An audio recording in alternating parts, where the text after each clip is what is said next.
All right, we have Mr. Max's session 0 here. We're ready to roll. We're ready to roll. Okay, so as we come into the world of the Primorious Isles, or the Primorious Islands, I can give you spelling at some other time. Okay. It's crazy. We are immediately taking to Totalis, where you are from, specifically in the northern western part of Totalis, possibly the farthest reaches of the islands besides Far Island itself. We come to the caverns, or the caves that you are from. And in fact, we're actually going to start with you, Sylvin the Stentorious, rock on, the unique, destined green dragonborn bard of valor. Can you please explain yourself? Yeah, so I am a little bard. I'm not going to do my voice here just because it's explaining. But I like a reddish, kind of darkish red kind of look to him. Loves to sing music.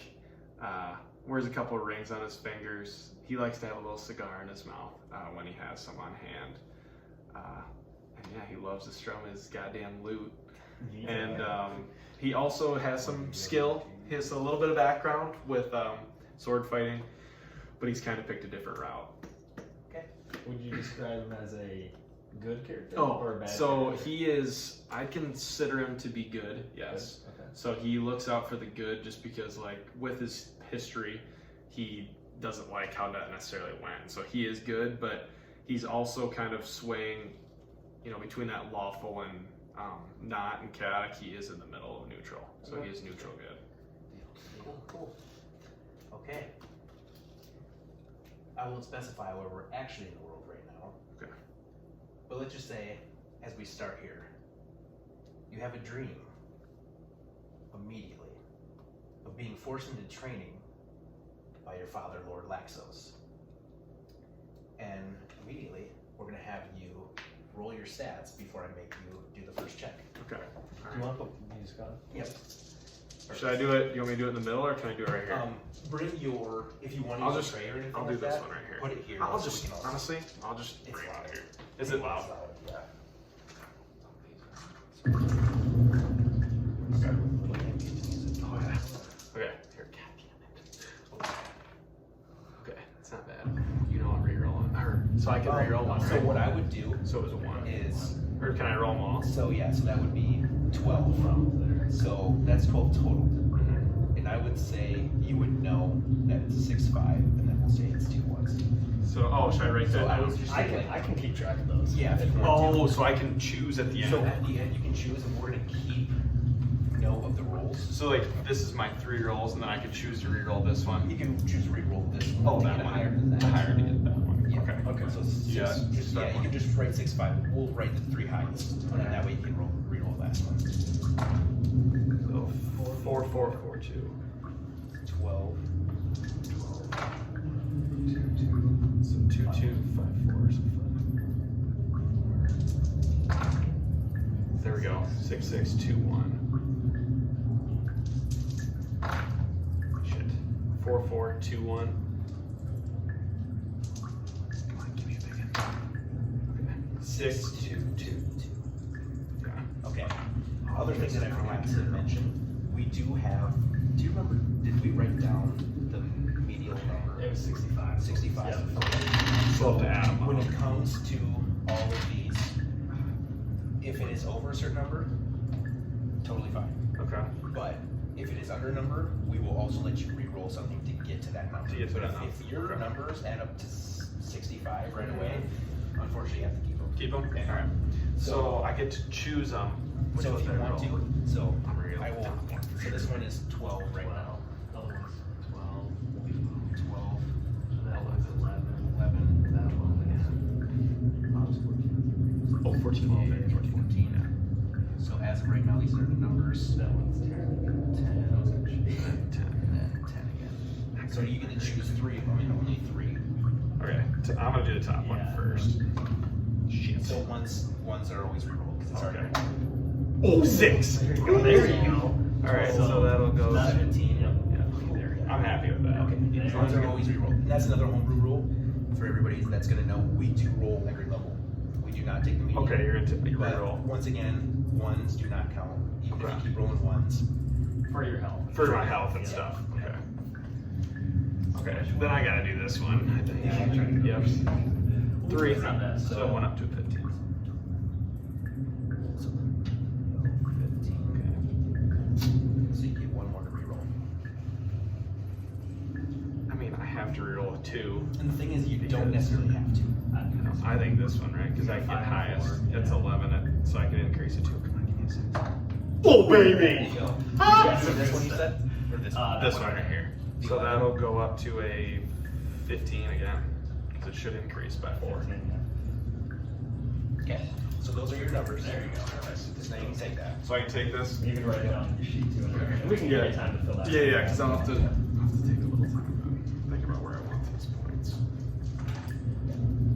And I know it's going to be a little difficult to be like, whatever. So just, I would just say like, But I thought that was not good at first. Well, it's pretty bad. do you know like what stats that you should be using? Yeah, it's Like So what you think the 3 highest are? Because I would definitely just possibly do just those. do those. All right, yeah. And then I'll do worry those. about like the proficiencies and all that stuff at the very end. Yeah. And I'm just gonna. Should I just do base numbers right now? Because I don't necessarily know which ones increase with my character. Yeah, we're just gonna go base. Everything's base for right now. Base. Okay. Yeah. I believe so. Oh my god. Or I guess it was easier for Rob because he had it on his computer, so he could just punch in the numbers and it generates the whole stat sheet. So charisma, I want my 17. So we'll go 17. So that's plus 3. We'll go 15.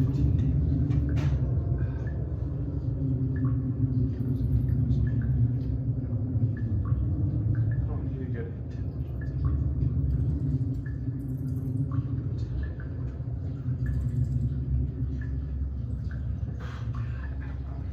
so I stay. Dex is getting 10. I have nothing negative, which is kind of nice. Yeah. That is nice. What is the? Do you want me to add my total up? Total. Yeah, just give me the Might be total. really good actually. So I have to. 17 plus 12. Holy shit! 79. Is that okay? Yep. I think it was like what was the max? The max was like 890 something, I think. Yeah, let's go. It was like 90 something. Like we 90 had all something. 18, so 18 times Yeah. 6. What's 18 times 6?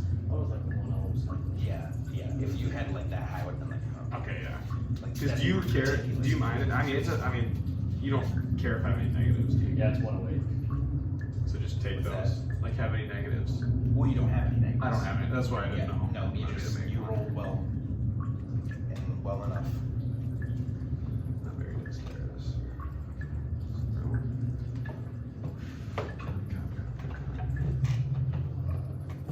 See, charisma is my main thing. Oh, my backstory. I think my strength should be better. Yeah, I would say go for more of just like your character, not necessarily what's in max. That's good. Yeah. Obviously, you need your best in areas that make sense. Wisdom 10 is 10.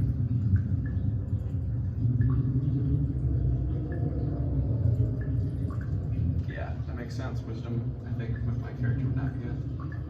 So plus 0, plus 1. What's 15 plus 2? 10, 11, 0, 12, 13, 1, 14, 15, 1, 2. I don't know. So that's probably going to go up. So roll for health too. 15. Yes. Okay. Well, no, your first level Oh. you just start base. It's so Yeah, it's that not plus like- my. Yeah, it's gonna be a lot to start. I know. No, I know. I don't know why I keep it with one way. So it's gonna be. Okay, so 1d8. So do I have to roll my one? Or no, it's hit points first of all. So 8 plus comp mod. So 10.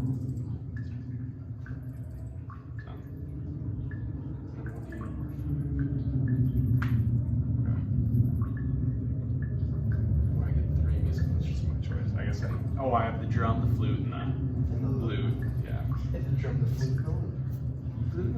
Oh, I can. Oh, that's what I'm proficient with. Yeah, and like equipment, we're not gonna be too picky about. I'm not going to be, at least. If you feel like your character would have it, you're gonna have it. Okay. Yeah, I think, because I know in my backstory I looked, there was a sword. I can't remember what it was. I think just a sword. I think it was a great sword. Yeah, I think it was just a sword. So yeah, I'll probably have a sword. because I get a rapier, a longsword, so any simple weapon, diplomatic's pack, entertainer's pack I'll take. And then I'll loot any other musical instrument, leather, and a dagger. Do I need my AC, or can I figure that out at a later time? I would get your AC. Get my AC. AC hit So I get points, leather armor. and then like maybe your spell save DC quick. Those are the three biggest things you're probably gonna need, and then we'll just figure out as we go. Again, You need leather armor max. So just 11 base. There's not even adding. Yeah. So 11. Plus your dex. Is it plus my dex? Yeah. This is what this says. Plus dex, it might be though at some point. At some point it might be, but I guess I could. I can switch my intelligence and my dex if I have to, just to make my Yes, AC a again, little this better. is more of just to see like how Yeah, well your character exactly. feels, and then especially after this, once we get to the first session, everything is set. though. It's set, yeah. So you can't go in and change Unless the only other thing is like spells that you like. it. Okay. Like I asked that you guys like I have Yeah. a spell that I never use and I don't think I'm going to use. In a situation like that, as long as we're not too far down the road, I'll be like, go ahead, just let me know what it is. Let it out is. Okay. And like what you're taking. Okay. So I think that's all I'll do. I'll do my personal traits obviously again another time, but I'm gonna put this in here. This is what I'm excited for. Oh, Then I can just write on it. But So all as right. we have finally rolled your character, as we bring you back, you are in a chamber where you are very familiar with. You are very young at this point. Say you were like roughly 5-ish when you first started training. Yep. We'll say this is maybe when you're 6. You're fighting against your own 2 brothers. Wooden swords, wooden shields. Make a performance check for me. Yeah, let's have it.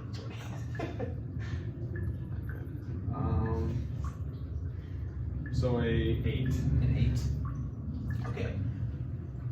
As you are trying to slice and hack, no real form to it. It's just you're trying to put as much might into it as you can. No sway, no nothing. As you go to swing at your brother, you feel it go towards your other brother. And then immediately you get whacked by both of them on top of the head and you fall to the ground. As you get back up, make another performance check for me one more time. 17. As you feel yourself defeated, you're like, there's no point to this, right? So as you kind of get up, you kind of feel yourself and your body sort of move in this sort of performance sense. You feel like you're kind of twirling the sword, and instead of actually fighting, you kind of make it this sort of grandiose thing where you think it's fun. It's not really fighting, it's not really training, right? Immediately, you hear your father, Laxos. Stop this performance nonsense. The dancing and the humming, it's annoying all the time. You're meant to be a warrior. Be like Arugan Temron. And then he smacks you on top of the head once again. Again. No. So then, from there, as he smacks you, all you remember is continuously training. I'm not going to make you keep going on. It's essentially the same old, same old. You try your best. Best isn't even close to good enough. You get knocked down. He brings you back up. You find yourself humming along to a tune that's stuck in your head for some reason, and then he yells at you again and again and again. Finally, it comes to a quit. You're finally done training for the night.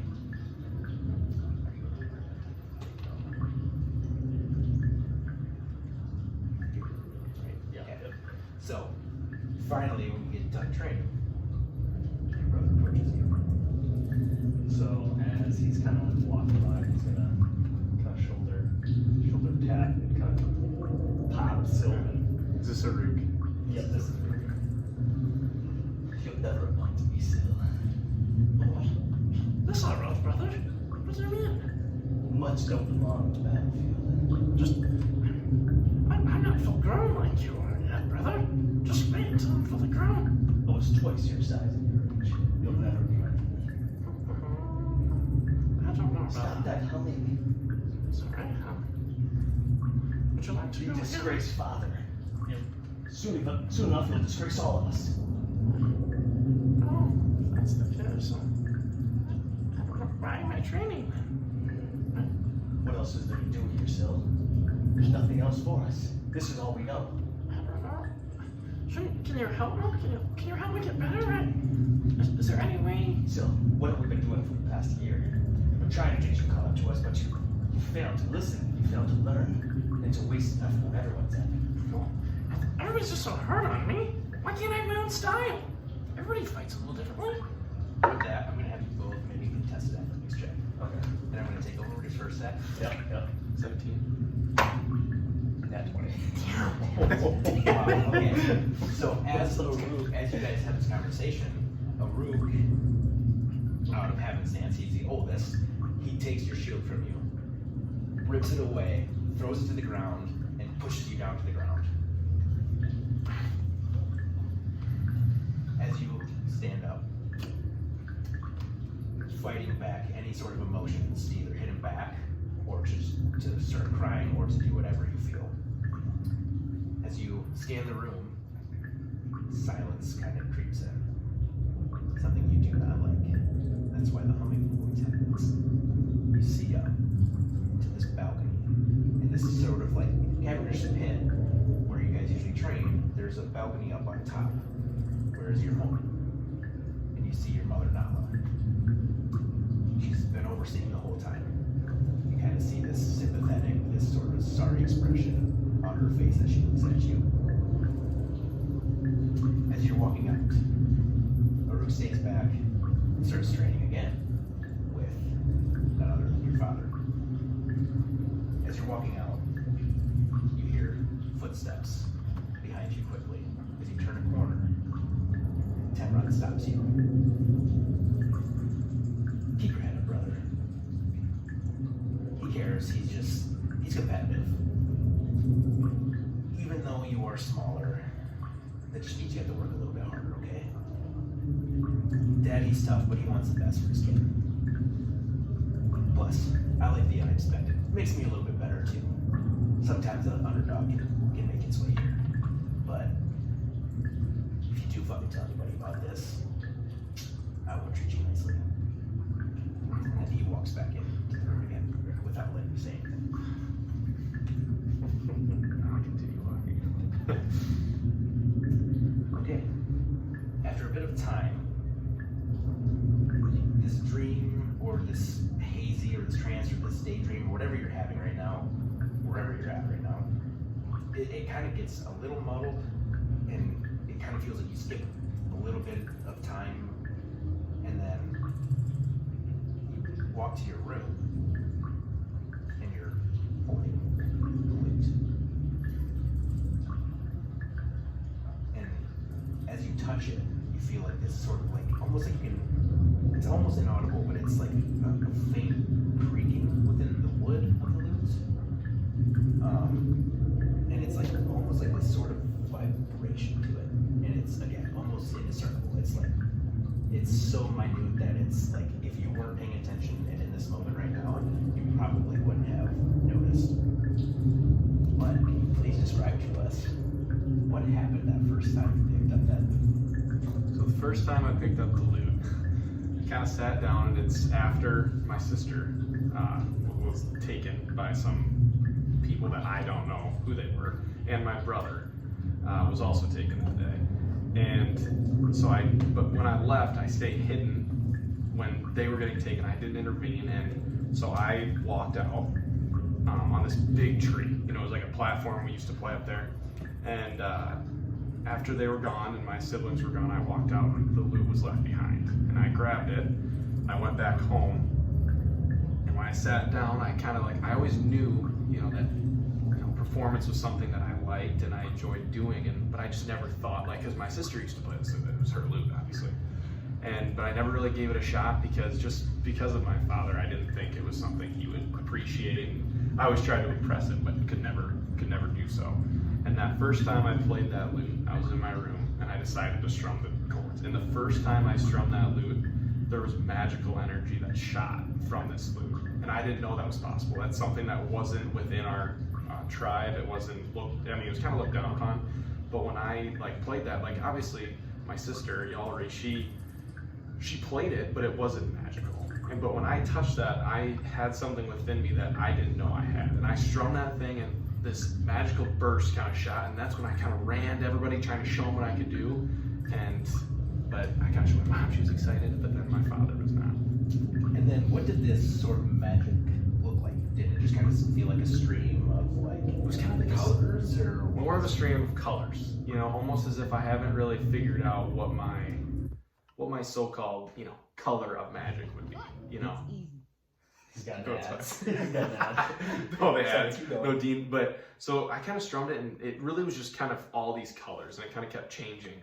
But it just kind of moved around the room, and as I kept playing, kind of it different colors kind of were released. And I think how Sylvin kind of interpreted that is he doesn't know what color he's associated with, I guess, so to speak.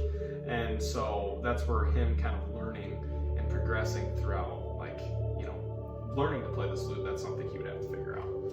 Okay, out of that excitement, you run to your mother. One of the two members in your family that somewhat, or at least for her for the most part, does have some sympathetic feelings for you. When you walk in, and you have the urge to tell her what happens, can you now describe to us what exactly you play to Nala that first time you found out about your magical powers, that first time you felt good enough, confident enough to play for something? Okay. So I guess I don't know exactly what it sounds like, but what I played was a song that,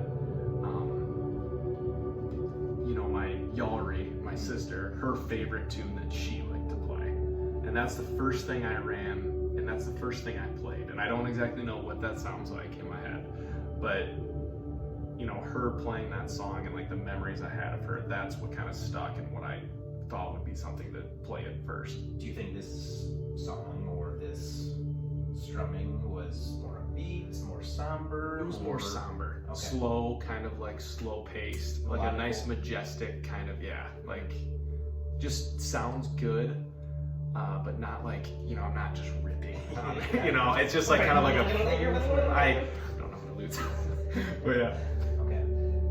So as you're playing this, again, get enraptured with your magical essence and just this almost prodigy type.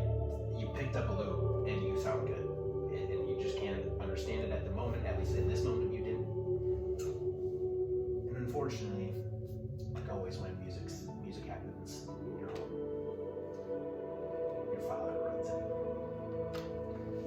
Stop, Sylvin Brakan. Enough! If you squabble away with your damn music again, you will be banished from our home. Leave my throne room now. I don't want to see you at supper.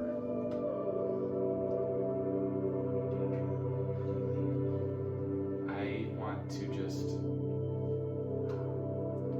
Father, can I play one more song, please, for you? I have one written for you. You know I don't like this. Every damn day, it's always something a little different, but now you have this lute. Why? Why do we do this? That's what I'm good at, Father. How can't you understand this? No, you're a dragonborn in our tribe. You're You a make warrior. me train every day. Do you think I like doing that? No. Well, what are you supposed to do? Look at where we live. Why can't there be something different? What do we have to play for then, huh? Who here wants to listen to it? We don't know. We've never played music before. Because Mother likes it. if you're not playing war music, then I don't want to hear it. And I have a feeling that's not going to be it. And when you say mother likes it, you see her kind of bow her head and not looking at Laxos. Mother, you like it, don't you? Yes, but it's not too hard.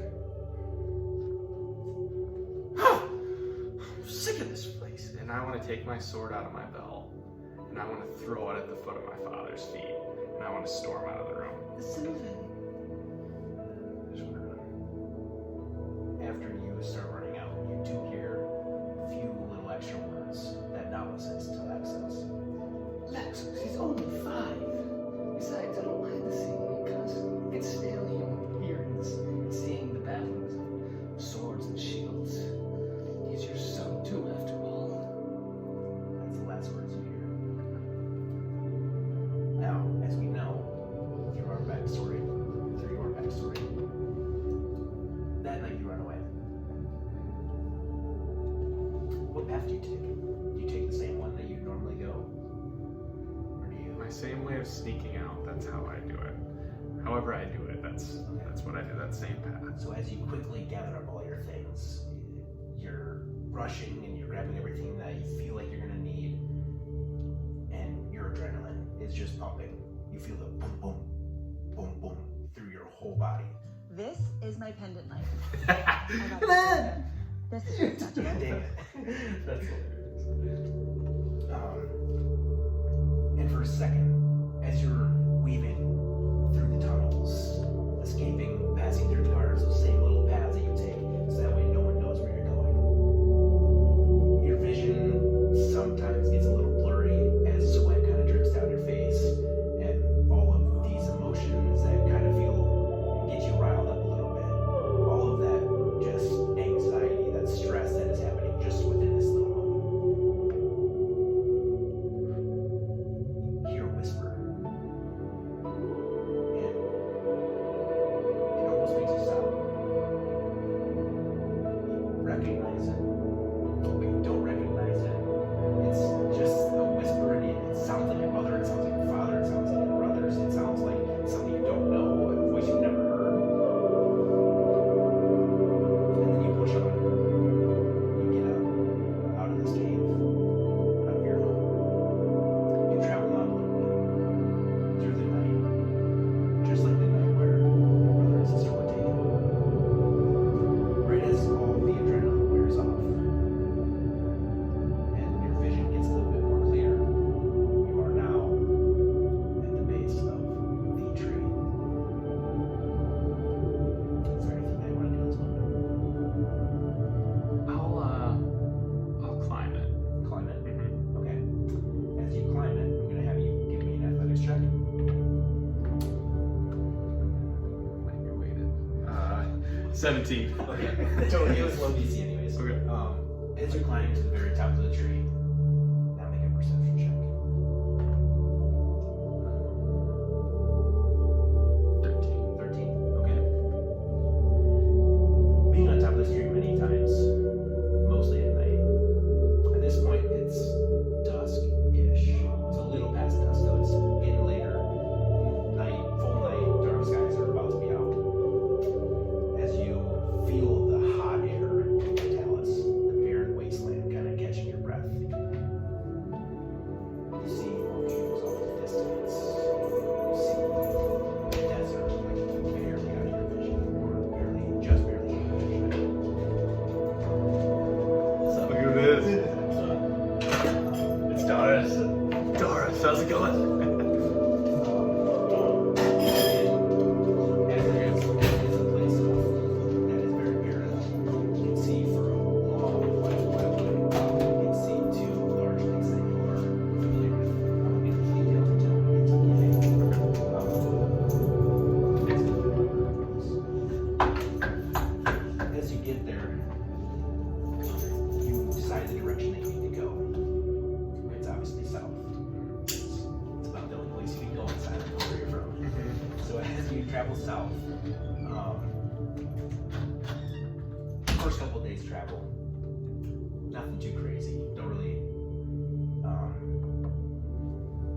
meet anybody. It's nobody really traveling with you. Nobody knows that you're gone. Nothing's really searching for you. As you get a couple days away, now I want to say it's pushing about the same exact time of night when your first day traveled away, or when you left home.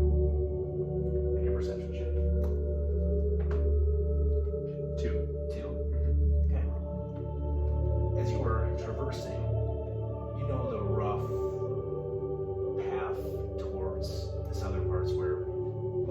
docks are to leave, right?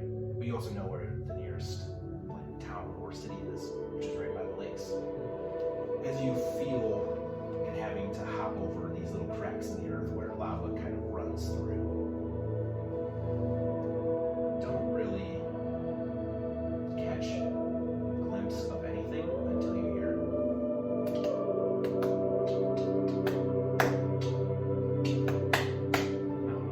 and immediately you see 3 of these things come out of the ground. And now Here we go.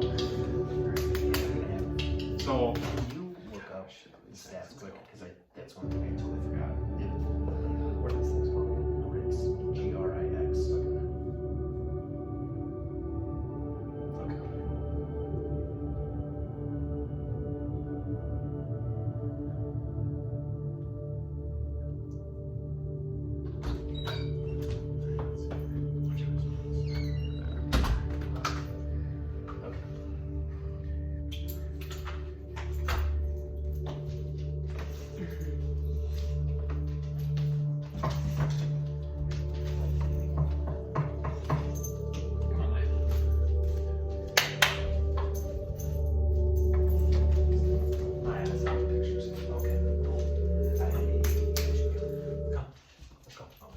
so I can just use first over it. Yeah, it's my music. It's Yeah, yeah, it's yeah, nothing. Definitely don't have all these, but I'll just take that one,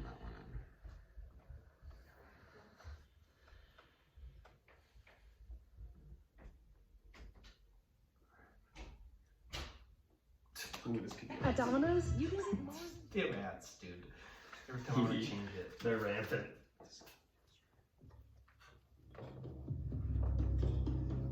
Oh, I got it on my, real quick, I got it on my spells. YouTube. What did you roll for your initiative? Oh, I haven't rolled that yet. Oh, okay. A 8. Okay, you are actually gonna Okay. Alright, here, real quick, I'm gonna, unless they have, do they have any decks? They get +2. They have 8 as well then. okay, so roll. No, Oh, it'll go it's to a dex down mod. because of dex mod. Because technically they have a higher dex mod. He has +0. It's up to you though. Well, mine makes it 8. Or mine meets his. Okay. With my dex mod. Does the tie go to, who has a higher dex mod? That's what I always thought, but it's up to you. Wait, say that again, sorry. Don't ties go to dex mod, like who has the highest dex? Yeah, but you rolled 8 plus 0. Yeah.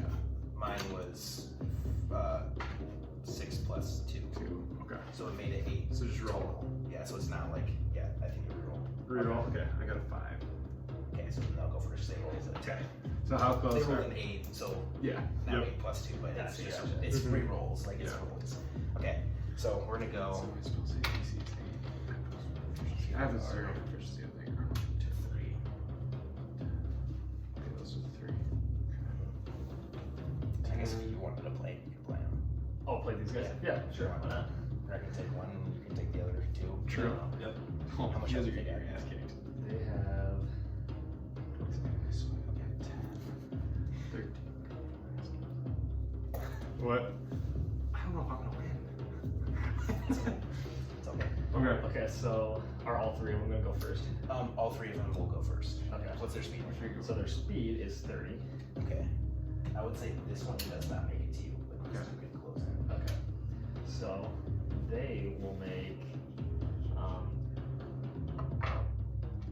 So they make attack with their tentacles and their beak. So first one, take that one right in front of you.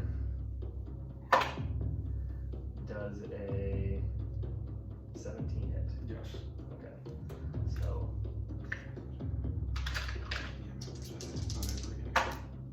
you take 7 points of damage. 7 points. Yep. And then I rolled for the other one. And what was it? So it misses. Yep. And this one can't get. Am I level 0 too? You are actually level 1 now. 1 now. Yeah. So actually, yeah, level 1. Okay. Okay. So Sylvin, you see this grit kind of come and approach you, and he whips out one of his tentacles and it smacks you right in the shoulder. And you actually take a decent amount of damage from that. You feel Oh, like did you roll for his second attack though?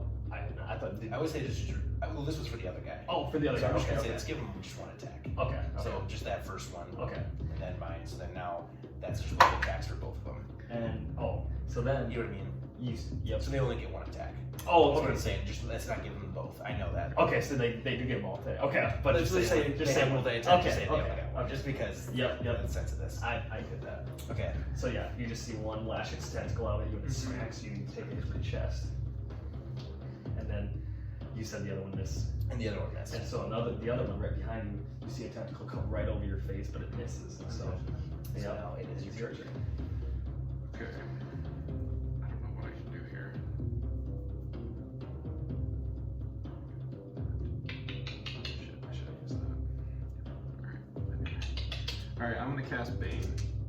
So I can pick 3 targets, Alright. my choice. They're gonna have to make charisma saves. Okay. So if you fail to save, They have -3. so they have a D4. They have to subtract a D4 from their attack rolls or saving throws. They have a -1. -3 charisma save. And then one roll the 2. A 2?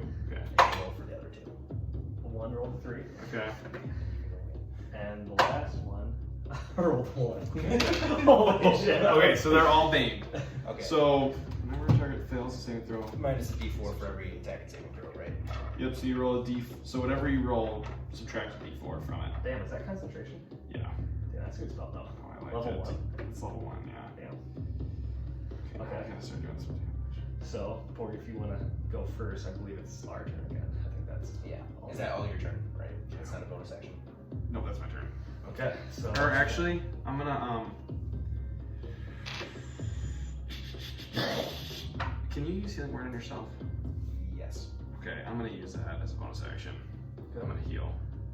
So I'm going to get 1d4. So 1. That's just unfortunate. No, it's okay. I almost need full. So, Okay. Sylvan, as you kind of strum your guitar, you see the magical whips kind of go into the field, and then you see them kind of bury themselves into the creature's body, but they seem to have not seen anything, or they don't really know what they're under. So, and now you kind of say some few words, and you feel yourself kind of heal that little mark that was hit. It kind of covers it back up. Yep. So then this one is 1, 2. Come forward. What is their additional? +1. It doesn't matter. It's 19. Yep. 19. Okay. All right. So that hits. 20. So then what is the damage? 2d6. What's the other attack though? The tentacle is 2d6, right? So the beak, that's 1d6 +2. Whichever. I'm gonna do a beak. Beak, okay. So 4 damage. 4. And then that's it. And then this guy's gonna lash up. He's see the same one that hit you with the tentacle before. He's winding that same one up. Okay. And does a 10 hit you? No. Oh, it's shit. not. You got the No. next one. And I And just rolled that one. Okay. So just this guy, don't mind roll that. Oh. one. It's you, sorry. does an 11 hit you? 11 does, but did you subtract a d4? Oh, you're right. Yeah. So So it doesn't it's hit. 11 because Yeah, if he sure. rolls You- no matter what it does, so it doesn't hit. Wow. So you I see. also. Oop, go ahead. Oh well, yeah, no, 21. No. So. So you hit. Well, no, because I had a dirty 20 that first attack, so Oh. -4 doesn't Yeah, it matter. doesn't matter. So Sylvan, you see one Grick kind of peck at you and it takes a little chunk of flesh out of your body, and then you see the other one wind up with another tentacle shot, but you kind of evade it, and then the other one, it seems to go in like a true strike, but then something that you see that kind of magical power radiate on its tentacle, and it kind of diverts it from it. And now you are. And I'm a little older now, right? Yeah, this would be. Okay. I mean, Couple depending on years. what do you feel? I know it says somewhere in your backstory. Yeah, I think it was I was like probably. I would say I'm like I thought he was like 15. I'd probably be like a teenager, yeah, like an old teen, probably 16 or something. Time you left. Yep. Right? So, anybody, or no, not that low. Everybody, please, I need help. Anybody around? I need help. And with that, I'm gonna cast I don't know how to say that word. Dissonant whispers. Dissonant whispers. So I'm gonna whisper a melody that only one creature of your choice can hear, racking it with terrible pain. So the target must make a wisdom saving throw. So I'm gonna target this guy. And And then so make a wisdom save. Alright. Oh my god. And it's -4. It doesn't. Minus a D4. It doesn't even fucking Doesn't matter. Okay. You got a fucking 2. So Yeah. so now he's gonna take 3d6. He fucking took negative, or he actually ended up with -4. Really? Yeah. So 12 points of psychic damage. Okay. And he must use his reaction to move as far away from me as he can. Okay. So as you kind of strum this and you do this move, this magical move with your lute, you kind of see the same thing, the psychic little druid kind of lash out a little bit and kind of and he charges, runs far away. back. Yep. And is that your turn? Yep, that's my turn. Okay. So, Okay, so then number 1 though, would you like to use a beak or a tentacle? doesn't matter. It's an N20. Oh, fuck. I'm gonna use my reaction, and I'm gonna cast Silvery Barbs. Oh, nice. Okay, what plus It's 1. So they get you +1. 12. 12, and then Oh, subtract. minus D4. 4. Okay, so it's an 8, so that misses. Yep. I'm gonna die. Okay. This guy, oh my god! Actually, I am gonna put these He back. missed again. Oh, you guys can't shoot. We forgot to make saves. After this, you guys can make saves on that, I think. On the Bane or Yeah, 1 second. I thought Bane stayed. Oh, it does stay. Yep, Until you you get rid of it. Until you lose it during concentration. Mm-hmm, that's right. Must roll a d4. Yeah, it doesn't go away. Yeah. So yeah, again, you see the Gricks kind of launch at you with their beaks, but again, they're going really Okay. bad. They are not very good right now. They're ass. Let's They go. suck ass. So we're in trouble now, I think. I'm gonna just cast Vicious Mockery. You ugly little things, get away from me! And I'm gonna, alright, so I'm gonna make, sorry, I can hear you. Okay, so I'm gonna do this green one. Okay. And must make another wisdom saving throw.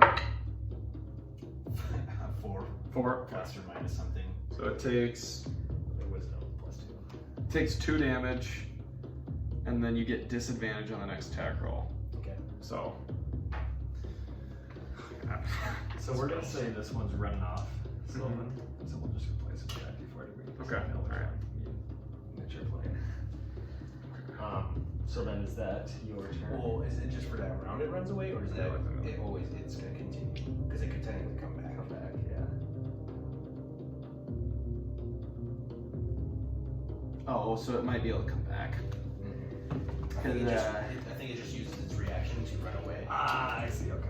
It uses its reaction to run So away. I guess that would be good if you had teammates, because it might run to a teammate and Right. they might stick to him. Right. Yeah, and so it runs away as far as But then can, it would- But I'm assuming it would technically use its dash. So Come back. So then now it's going to use this to get there, Okay. and then its action to get to you, but it can't do Okay, anything. can't do anything. And Alright. So it's Now back. it's only 2 of them. 2 of them that can attack in this next round.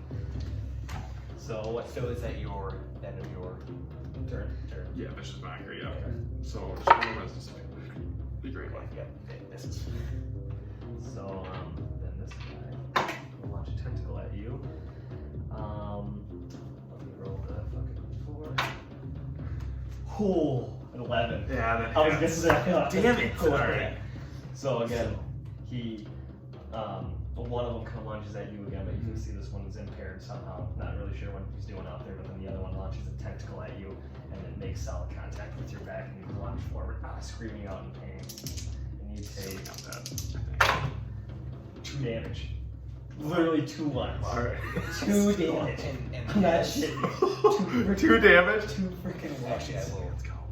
Now it is your turn. Okay, it's my turn. Do whatever you want to do. Shit. Hey, we'll take that shit right now.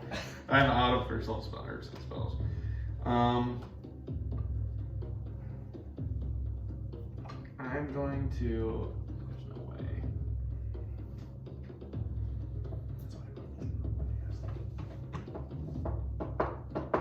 Yeah, I'll vicious mock him again. I'll do this one. Okay. Just kill. So I'll just make a wisdom save. Yeah. Throw. So +2. 19. Yep, that misses. Alright, so he's good. That's my turn.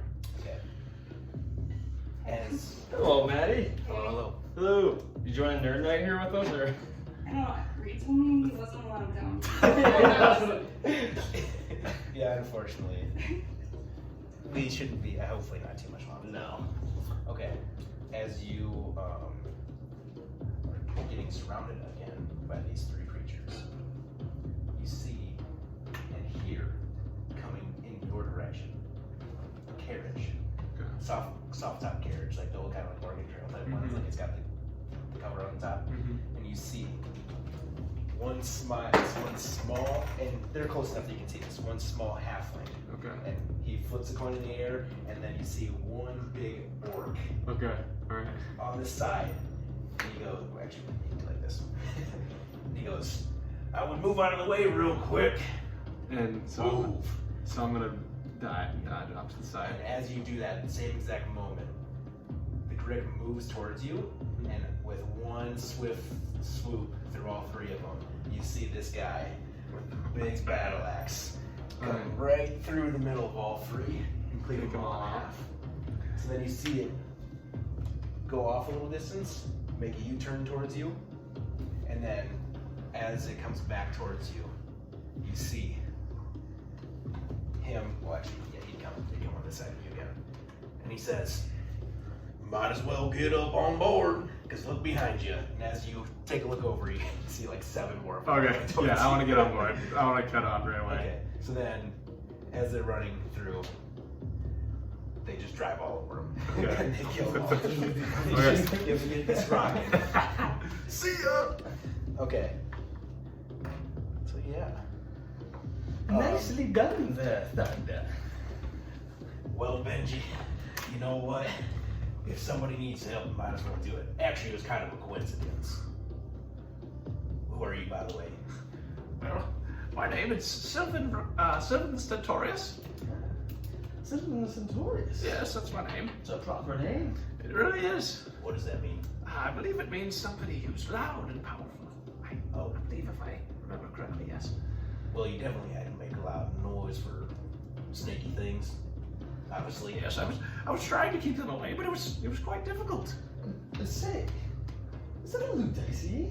Yes, I can play some tunes. Oh, we're getting along just fine then, Sylvan. Well, he shows you his, he has a pan flute. Ooh. Is it a lyre? A liar. A lyre. And Okay. a lyre. So he has 2 instruments. Ooh, and, so he, you're- and he has them swung in like the same belt so we can just Alright. swap. Swap 'em? Yeah. Alright. So, Yeah. Wait, which one's your favorite? Do you have a favorite one? oh, this one right here. And he pulls out the pan flute. Kind of. Had this one ever since I was a kid. Actually, my grandpa made it for me, so it's got some sentimental value. Oh, really? This is actually my sister's flute, so it has some sentimental value to me as well. Really? Yes.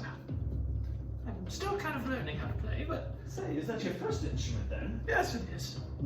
Benji, you might want to keep driving. We're going towards the slot. So you What's that, said, Sylvan? wait, Benji and Thud. In thud. All right. Yes, First the muscle, and the entertainment. I smash. Big things, small things. the entertainment. So, no, so his name is Benji Libany. Yep, Benji. Oh. He's the entertainer, as in he's like Oh, okay. the brain and the brawn. Yep. Yeah. And Libany. Okay. What was actually really close? And then He's a bard and he's a halfling, so he's small. Yeah, and I'll actually show you what they look like. Quick. You're gonna go by for a second. Thud. THUDD. Yep. And you know who that is. I was gonna say, I thought so. Bud. Alex! I knew they were gonna be it. I knew it. Alex! Okay. Hey, thanks for saving me. Okay, so I just really like what was it, Cock Smasher? I don't know what I think it was. I think it was Cock. But it's just Thud. Okay, just Thud. Just Thud. Give me 1 second. I'm gonna pull this up so you can see what they look like.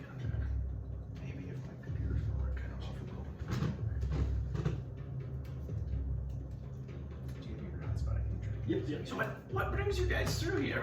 Do you guys just do this regularly? Save people? Well, I don't really think so. We were just kind of traveling. We're looking for something, but now I kind of forget. Just you know, just kind of journeying on our ways, you know, as adventurers do. Gotta keep someone in line over here so I can get in trouble at the local bars, if you know what I mean. He gets a little carried away with the whiskey. Yeah, well, I should drink. I'm getting to the age where I can drink. I've had a few.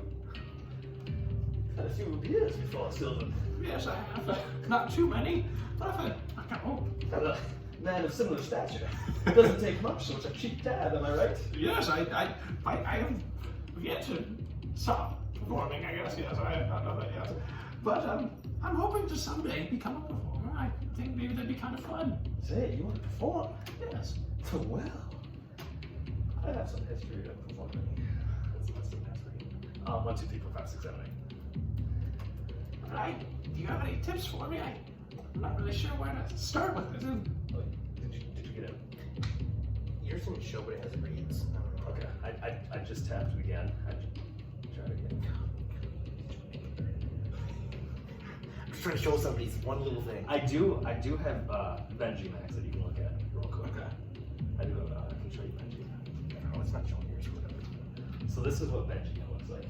That's Oh, his okay. flute. That's his pan flute. Yeah, I did look actually, I didn't I? And then he can, so then he can switch up. Okay. Just kind of have those. Go quick and Yeah. switch Yeah. between them. Okay. And eventually I'll just show you Thud. Okay. Oh, is it going? No, I don't know what's going on. So, but I can at least explain what Thud sort of looks like. He's a deeper green skin. He's got dark brown eyes. He's got a what are those like mustaches that go here and then it connects to like. Oh, yeah, it connects. Yeah, Yeah. I know what you're talking about. I've seen him on here. Yeah. Yep. Oh, here we go. What are those? Oh, shit. They're like I can't fucking remember. Like. Because they're not like mutton chops, but it's like mutton chops Connected Connect to to a mustache. the mustache. If you don't mind me asking you, Benji, where did you get that coin? What, Oh, this here. This is actually what connected me to Thud. is it really? Yes. What does it do? Saved my life, actually. Really? A coin saved your life. Oh, yes, you wouldn't believe it, but it did. How? Well, can't give away all my secrets here now, Sylvin. But, let's just say this token, this coin here, gives a little bit more juice when I start performing and I give people mad inspiration. That's pretty cool. So you give inspiration. Say, you catch it. Try catch it. And you kind of feel yourself as you catch it. It warms in your hand. Oh, okay. It will kind of warms in your hand, Sylvan, and Yeah. you do feel yourself kind of more connected with Benji. Do you feel that, Sylvan? Yes, I do. I feel like it's warm. Yes. Some power inside of me. Well, that's just not knowing your ordinary coin there, Sylvan. It's very nice and crafted. Oh, yes. That's a D20 on it. So this is Thud. Oh, that's cool. Okay. That's Thud. Yep, he's got. It doesn't really show it here, but he's got a big belly. Big belly. Okay. belly. Big old belly. I put it on max and it just like didn't do do anything. much. But yeah, this is kind of like what he's wearing. Okay. He's got a big cask on his back. Carries with him all the time. Got a couple axes here. So it's hard. So, yes, that is the coin. May I have a bag, please? Yes, I think so. I don't know how to flip a coin very well. Hey, he's kind of driving this I don't want it to fall out. He's driving this carriage and he's just flipping this coin. And It takes some time to do that. you'll see him just kind of like he's done it so many times. He's just flipping this Flipping the coin. non-stop now, Mhm. yeah. So, Benji, yes, back to Midfolk. I think so. Again? I think so. Might as well show him good time. Yes, and say you wanted to perform. Yes, I think I could try. I don't know Well, how my vocal cords are. I'm kind of there's going no through better some than this. changes. Why don't you say that? Music made me drink more. The crowd is crazy. They'll love you. I can give it a try. Hopefully I don't make them worse. Well, Your sound, but I'll try. hopefully Tiefling know like, or do like, dragon. Tiffany. You'll be fine. Yes, it's a diverse little bar, if you will. It's some people you might not have seen before. Yeah. But Talon don't like orc. Well, it's your okay then. Over here. You're loved everywhere. For as long as I know, I know Dragonborn. That's pretty much what I know. Yeah, say, but have you ever seen a kind such as that? I don't think I have, no. What are you? And you see him like grin, and you see like the big tusks, and you can see like almost into his mustache on the top of the corners, like the hair is like almost gone for how much the tusk rubs. Oh, okay. Oh, coming up. Yeah. All right. Like, Yep. But he goes, I am orc. An orc? Orc. An orc? You're big and strong. Yes. Big I'm belly? Big. Like my stomach. It's a big cast on back. Is it filled with beer? Oh. Well, I don't know. Did you drink it all, Thud? No, it's full. No, it's fine. But it's not beer. It's mead. Mead? Oh, I've heard of mead, I think. Still a lot of Maybe if I hear you play good, I'll give you some. Alright. Have no fear, Sylvin. It's the worst thing that happens to you if you play bad. You get back taken out back. You get the shit beat out of you. But that's who cares? Who cares? I think I can hold my own, right? Unless if there are people like this that are Well, that's why you get someone like this yourself. to protect you. Just good idea, yes, Benji. And I would not recommend having 3 ales before you perform, because that's a sure ticket to the alleyway to get your ass kicked. But that's why you get a guy like him around. He'll save your ass. True. Well, then you might have to save me. I don't know. Do I have my sword? Yeah. Okay, alright. Oh no. You threw it on the You ground. threw it around and left. Yep. I thought that. It adds a backstory. Parts just Yeah. Okay, I kind of look to my side and I don't have my sword. It's an empty. Yes, well, I'm going to need you to protect me. I have trained in the art of sword fighting, so I have some practice, but would not say I'm an expert. Hold on. And he like stumbles through the back of the carriage, and he like you hear just like clanging of metal, and he like pulls out, and it's like a broken meat cleaver, Yeah. but it's like a long meat cleaver, so it's like, you know, like how cleavers are like Yep, Like like big big square. Yep. the bottom is cut off, Oh, okay. and he goes, "It's good work, sword." And he gives it to you, so it's just a simple sword. Okay, So simple it'll work sword, at the same- okay. So I mean, it's the same thing. Like whatever your short sword would have been, it's the same thing. It just But you can do like Replace Thud's it. half cleaver. So that gives me, what is it, so half? just like broken cleaver. And it'll do broken cleaver. It'll do like your normal simple Normal like, sword, yeah. sword Whatever. damage. The one you threw on the ground. but Okay. It's from Thud. It's from Thud. That's what I went. Thud gives me a broken cleaver. Deal sword damage. Okay, Fair enough. so as you're talking with them and having a conversation, meeting those two, you finally make your way. It takes about another like half a day journey to get back to the city that they had spoken of. As you approach, the reason why it takes you half of a day is if you would have went straight, it would have maybe only taken you a couple hours. But as you're going through, he goes, Thud says, "Remember, no Rocky, no Rocky." And as you see, like there's like, it almost seems like a huge boulder got broken into a million pieces, and it's just like rough terrain everywhere. There's like no real good place to like take a cart. It's like essentially just a bunch of broken rocks and boulders like slanted at different angles. Last time, no good bandits. No, yes, bandits. Bandits. Yeah, don't go there. Bad place. Right there, don't go there. Yeah, we don't go there. And Bandits. as he does, What are they wearing? brown. Alright. Just wondering. And he just like, Yeah, that's just the way it yeah. goes. And then you loop all the way around, and weird enough, you see like a large, massive tree, dead tree on top of like the boulder in the middle of all of this area. So then, yeah, you kind of continue along. You go all the way around, and as you approach,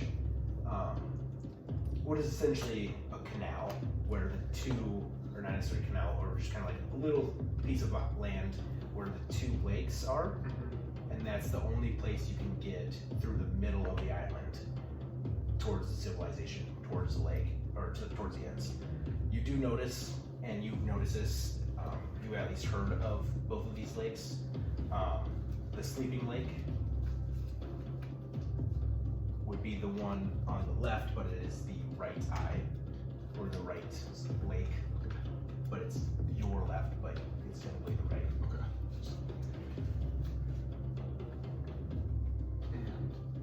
And then you notice that that lake is like dark, and it's like muddy, or not like muddy, but it's like, it's just kind of like dark water. Essentially the best I can put it. It's just really dark water. And then you also know of the Lake of Resent, or Risent. Risent. R-I-S-E-N-T. And then you notice that that lake is like cloudy white. Okay. And that's just something that you notice, something you've heard about. You don't necessarily know anything really about them, although you know that those are the two lakes on the island, okay? And as you sort of go through this piece of land, you actually make it to the city of Midvolk. So it is spelled M-Y-D-V-U-L-Q. And Sylvan, as you were traveling, you kind of would notice Benji. Sorry. You would notice V-U-L-Q. You would notice Benji kind of up front while he was kind of directing as if he was like on a straightaway, where it really wasn't much directing. You would see him kind of look down at his coin, and he had like a little like picket to it. You'd hear noises like that coming from it. You'd look up. May I ask what are you doing? I'm designing my lucky coin. You can design it too. Well, yeah, I mean, it's not very good yet. I don't want to show you, but maybe if it's finished, I can show you. Yes, once you finish it, you can show me. I want to look. I like surprises. Yes, I mean, it looks really shitty right now. Sorry. No, that's okay. I don't want you to think I'm a shitty performer here, Sylvan. If I'm getting into the art of performing, I want to learn from the best. Well, you found the best here, Sylvan. So he kind of keeps going. And then, yeah, that's kind of all I wanted to say. Yep. Okay. So then, as you're making it towards Midvolk, I'll have you just make a perception check, just so we can keep going. Why not? An 11. 11. Would perception be the best for this? We'll just go with it. As you're kind of traveling into town, you see like a bunch of different like types of buildings, and like the architecture is different. It seems kind of random, but at some certain points, like the outskirts are one type, a few mix in the middle of two other different types, and then as you keep making it through the little city, you notice that it's mostly infernal type architecture mixed with a little bit of elvish and a little bit of human. It's all kind of like, I don't know how you think like a normal house would be, or like a two-storied house but off-centered, and then you have like these grandiose buildings but also have some sort of infernal like, you know, make to them, like kind of design to them. And then once you get towards sort of, not necessarily, it is the middle of the town, but it's like more towards the actual lake, the Sleeping Lake. You see a sign, huge, above a large building, and it says the Sleeping Lake Inn.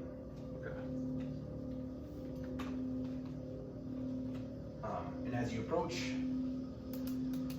Thud goes, back home, more beer, more mead, more fun. This is where we're going to perform. This is where we're going to perform. I'm getting a little nervous. This is where we're going to have fun tonight, Sylvan. I don't know how well I'm going to be able to handle my beer if I'm drinking, but you said to wait after I perform, right? Sure, yes, I definitely will not. You could hide in my beer. You know what they say, it's a flip of a coin. Would you rather be nervous and play really shakily, or would you rather be hammered and play loosely but shitty? Let's try being nervous first. That's why you leave it up to the flip of the coin, Sylvan. Is it? What did it tell you? Should I be drunk or should I be Well, call face or call blank. face? Looks like you better be shit-faced tonight, here, Sylvin. I might. Here. And he, like, weirdly, you'd think he wouldn't be able to bend this way. He Okay. grabs a mug off the side of his off his belt, and he hits the cask and goes right underneath it, and then he hits it again on the other side and hands you a full, like large cask of mead, like double fist for you, like not double fist as in you have two of them, but like double fist to hold it for you. Well, You ever I have? guess I can drink it. Yes, tastes like burnt face, and it actually doesn't. It actually tastes pretty good. Really weedy. Mead. This is mead. This is mead. Yes. It's actually pretty good. This is tavern life, Sylvin. Have you experienced this before? No, not at all. I really couldn't sing at all where I was from. Like, you couldn't sing, like, physically, like you sucked, or was it... No, I never really have tried. I've kind of hummed. Well, Sylvin, do you enjoy it?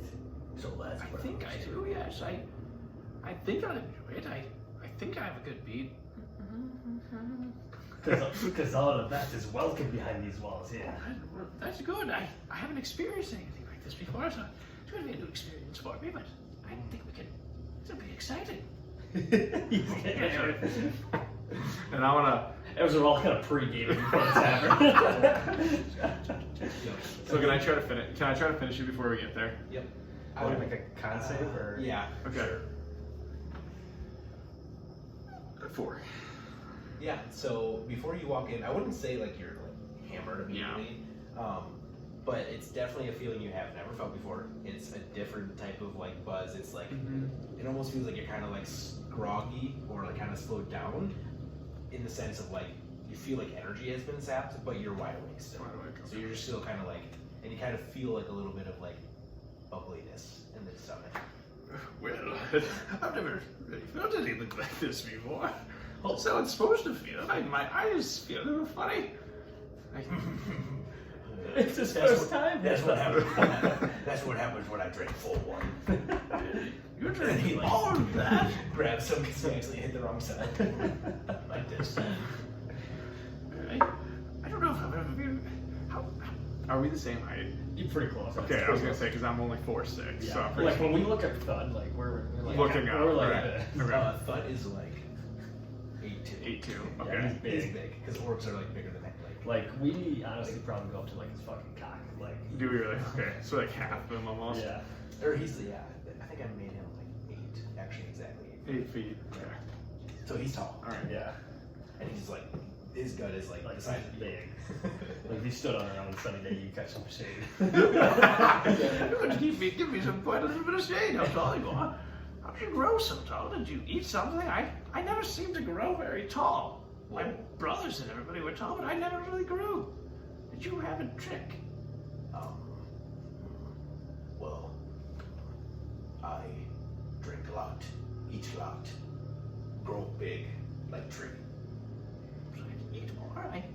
Wait, Sylvin, are you full grown? I believe so. Yes. I haven't grown for a couple of years. I've seen plenty of your kind, but definitely kind of like who's choosing to like how to say this, but none of your stature, if you will. Yeah, you're small. I know. I'm a little small. I'm not sure why. I just never grew. My brothers are tall. I mean, I didn't get the gene to grow. My father's tall. My mother's decently tall. Wait, you real dragonborn? Yes, I'm a real dragonborn. Yes. No kobold? No, lizard folk? not a coot. No, serpent don't folk? speak of those. I don't. Scaly folk? No, I'm dragonborn. Well, dragonborn are skinny folk. So you are skinny folk. True. You But call me that, then. not kobold. So I'm not cool. No, I've See- run in with a couple of them, but no, as dragonborn, I'm far superior. Benji kind of runs around. He's like inspecting you. Lifts up your tail. Well, usually not able to do this. And kind of lifts up your tail. And I only got a wag. See, if you kobold, we have problem.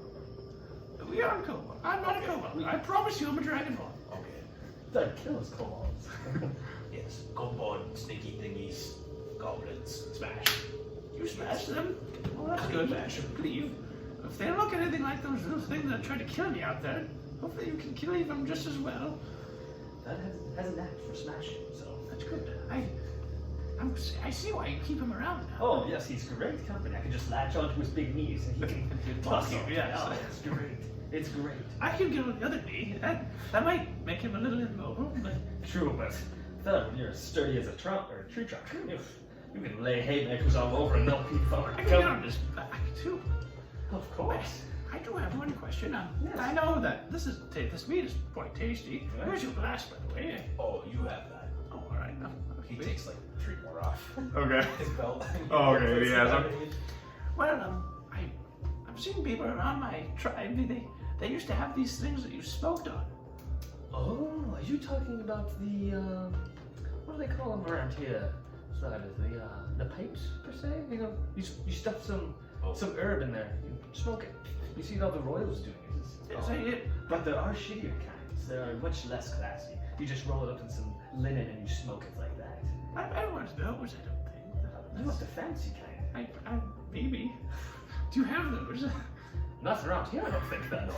Oh, You'll find a rough neck linen I wrap. could steal one. By steal, I mean take. If you take one, I'd be okay with me. And by that, I mean, if he says no, he's catching a fist in the face and he's taking that.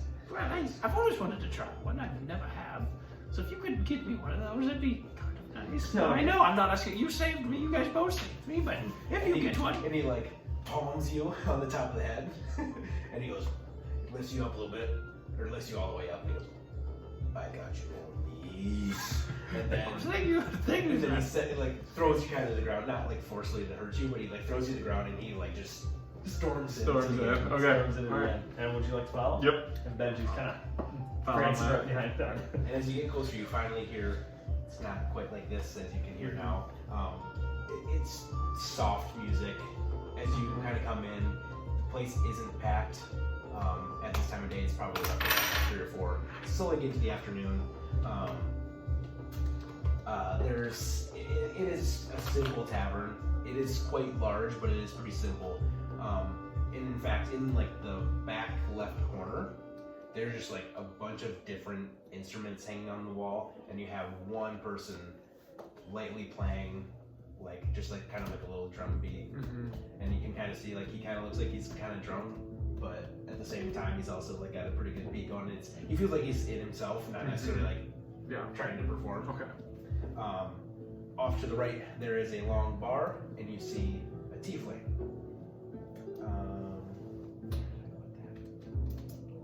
Yep, so he's got scarlet red skin.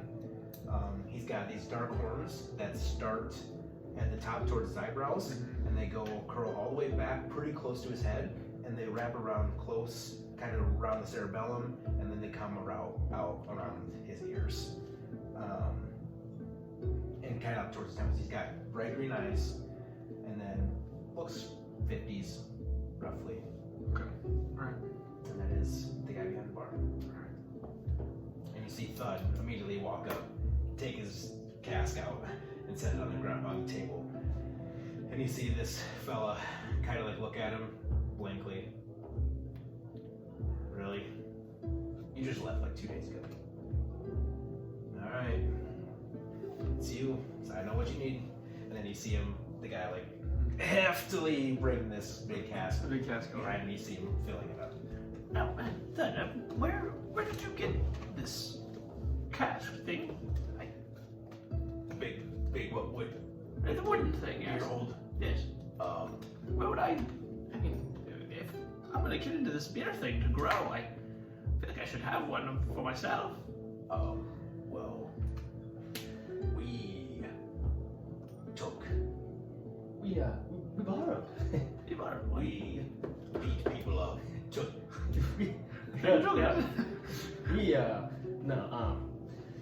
Well, you see here, it's one of those things, it's Thud takes what he wants, but in a nice way, until it's not a nice way anymore.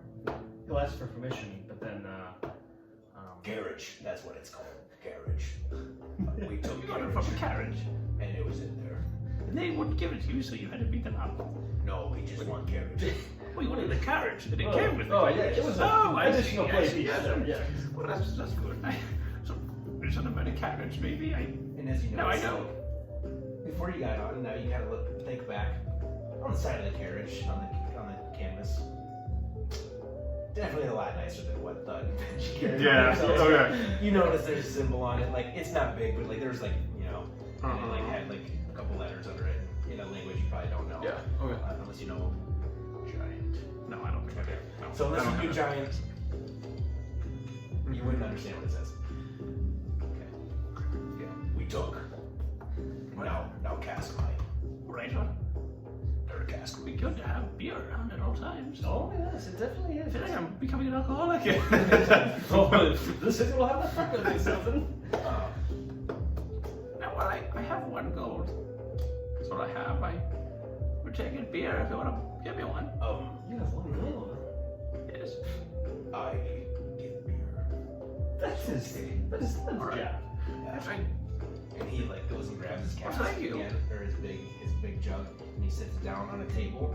He's come join. Right. Bring your cup, Sylvan, and we're all kind of. And I want to fill it up, yeah. And I'll drink a little more. Okay. Yeah.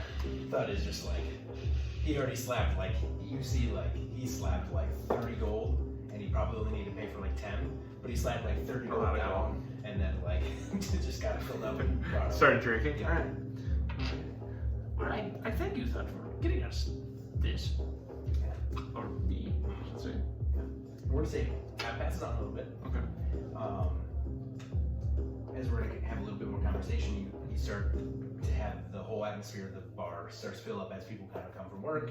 Everybody's kind of trickling into town as this is the one and only spot in this city that can host this. So I would say this is roughly a Friday.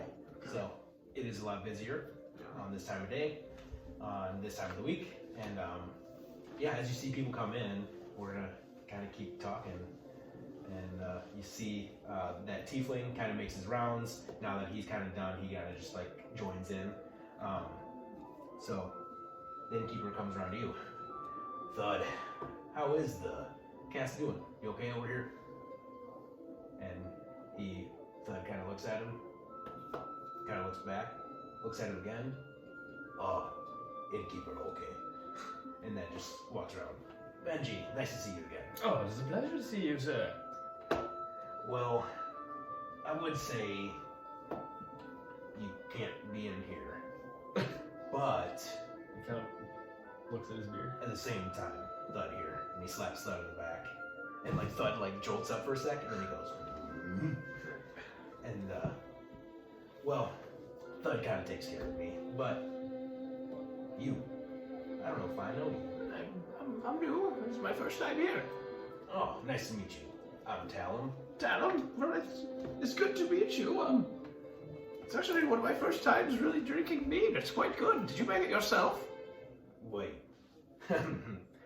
Your first time drinking mead, or your first time drinking? I've had a few beer every once in a while, but it wasn't where I'm from. We didn't really partake in beer drinking and fun. Wow. And where are you from? It's somewhere north of here.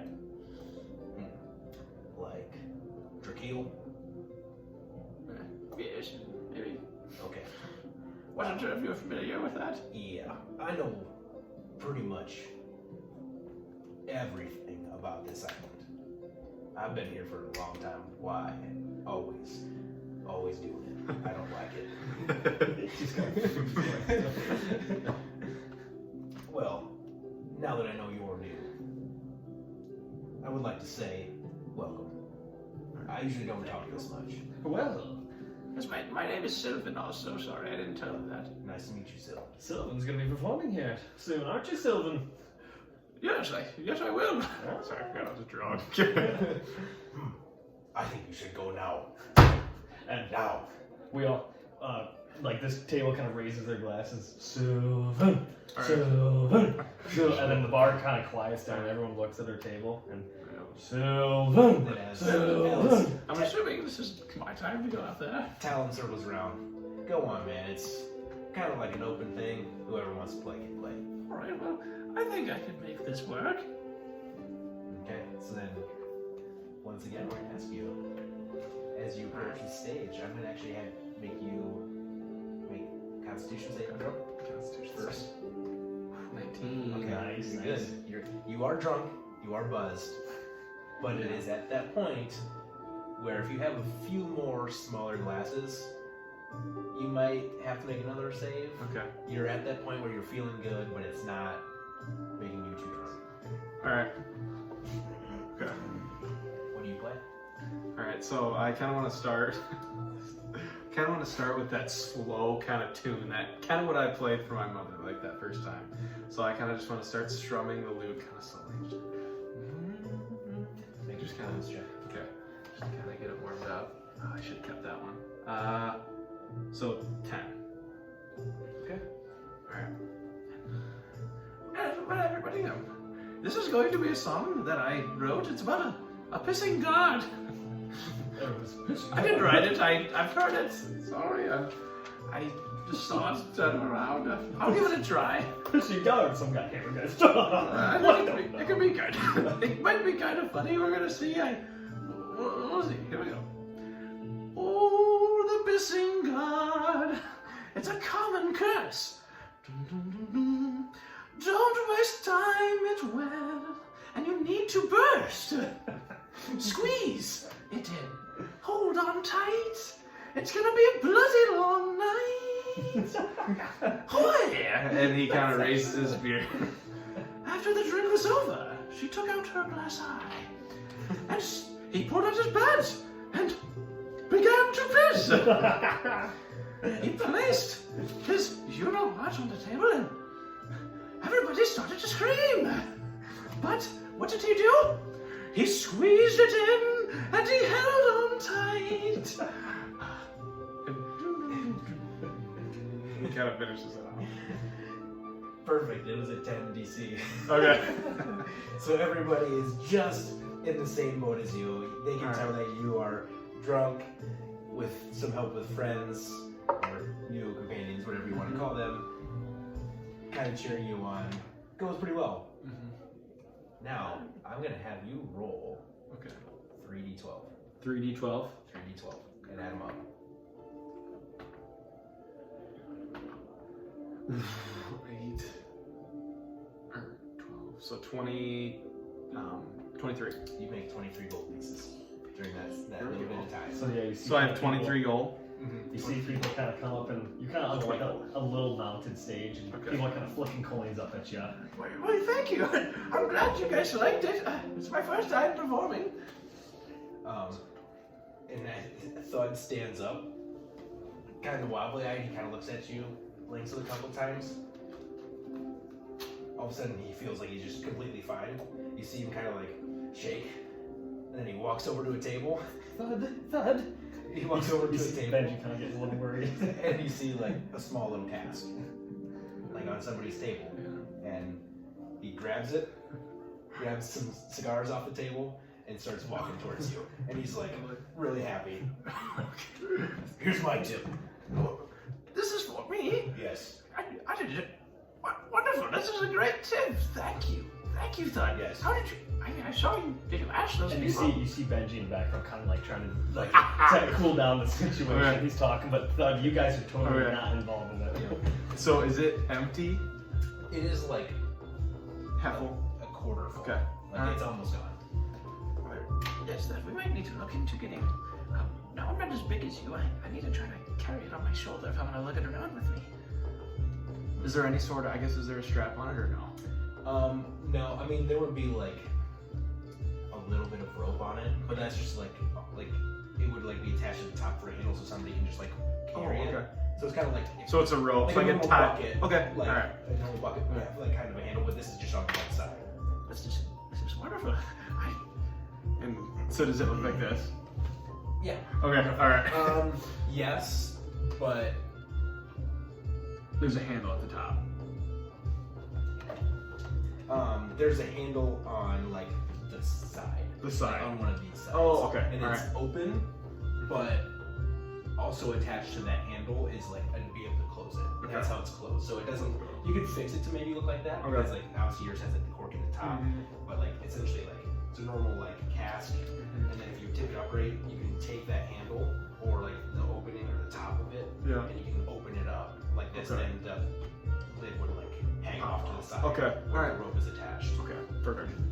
Well, I thank you for this. This is means dearie. And maybe we can try one of these cigars. Yeah. Oh, we need light. And he like turns around back towards that table and he sees you And- and goes, later. When that happens, I'll cast light. Oh. Oh. No, not. Yes, I know. I just wanted to use the right spell. Oh, I get you now. Okay. If you could light it for me too. Let me try. And then he like takes a piece of it and he just like rips the end off where you're supposed to smoke, and he like takes his knuckles and he like scrapes on the metal part of his barrel, and you see a few sparks, and then like sparks are just going everywhere. Yeah. And he finally gets a little bit of it light, and he goes, quick, and it like works. So now you got a cigar. And you actually were given eight cigars. 8 cigars. Very nice cigars. Put that in my inventory. 8 very nice. Very nice cigars. Is Benji buying it right now? Oh, No, no, he's on the table. Okay. He's still trying to de-escalate the De-escalate situation, yeah. Inventory open on this page.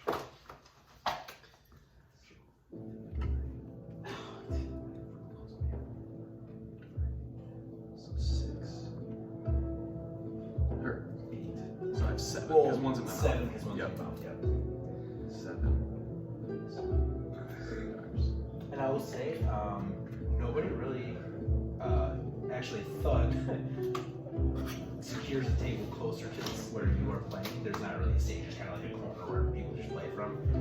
It secures one of the tables closer to that area, and then I would say just for the rest of the night, if you want to make one last performance check for this first act, you can roll one and see how you do for the rest of the night, and Okay. that might determine how much more you make. Alright, I'm gonna roll one. 16. 16. Okay. Roll another 3D. Let's go 3D10 this time. 3 time. God, I love these dice. Those are some badass. I really like them. 6. 20. 20. Okay, so then add 20 more gold. You would think that with it being a busy night of the year, that possibly that you would make a little bit more. But for a first night, making 43 gold. 43 You know, that would be it's a pretty good haul for the first time really we're playing. And I would say just for the rest of the night, the reason why you might not have made more is because as the night kind of progressed and got louder, people could either not hear you, even though you did play very well. I think maybe you just started playing more somber and Yeah. kind of like more background noise for people, and then Thud and Benji just kind of like, Benji keeps, messing with his coin. Thud kind of just like sits back and sometimes looks like he's about to go punch somebody for no reason, Yeah. and then sits back down because Benji calms him down. Yeah. But yeah, okay. That is all that's one. So you're gonna Okay. roll hit dice So hit dice. for the next level. 1d6 or level 2. 5. 5. Right? Okay, No, so nice. 5 plus your con. So my con. So, okay. If I move, I think my con with the Dragonborn might go up. So can I just like temporarily So write it? temporarily write it there now. Okay. Because I know with my Dragonborn, but that, I don't know if it's because I'm a draconic sorcerer that Okay. I tend to get an extra +1. See, I don't think I do. I'm just saying, I think, don't they get con +1? I think they do. You might. As a class. Yeah, just a class. But I just put it right here, so I have So 17. you have 17. 17, so I'm level 2 now. Yep, and you are level 2 now. So Okay. now I would say go through your spells real quick and see if there's anything you want to add. I think I'm good because I did it for level 3. I don't know if I'm done. Would you mind plugging your ears real quick, Max? I'm gonna Okay, yeah. stop doing this.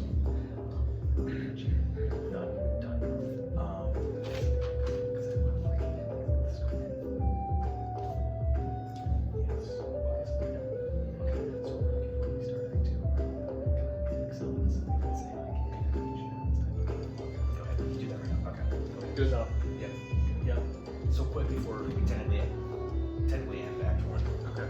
So the next morning, everyone kind of wakes up, and this is kind of the first time you felt like hungover, and you're like, oh, the night. And Yeah. you guys all kind of stumbled in the same. You blacked out kind of. You're just in this inn room now, and so Thud and Benji are kind of all sprawled out. No one's in the bed. You're all sprawled out. Just Oh, no. Okay. And so This is hugging him. yeah.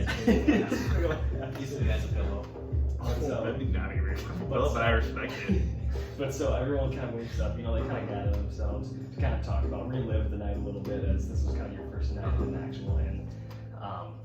You get dressed, clean yourself up, you know, you kind of got the baggy eyes.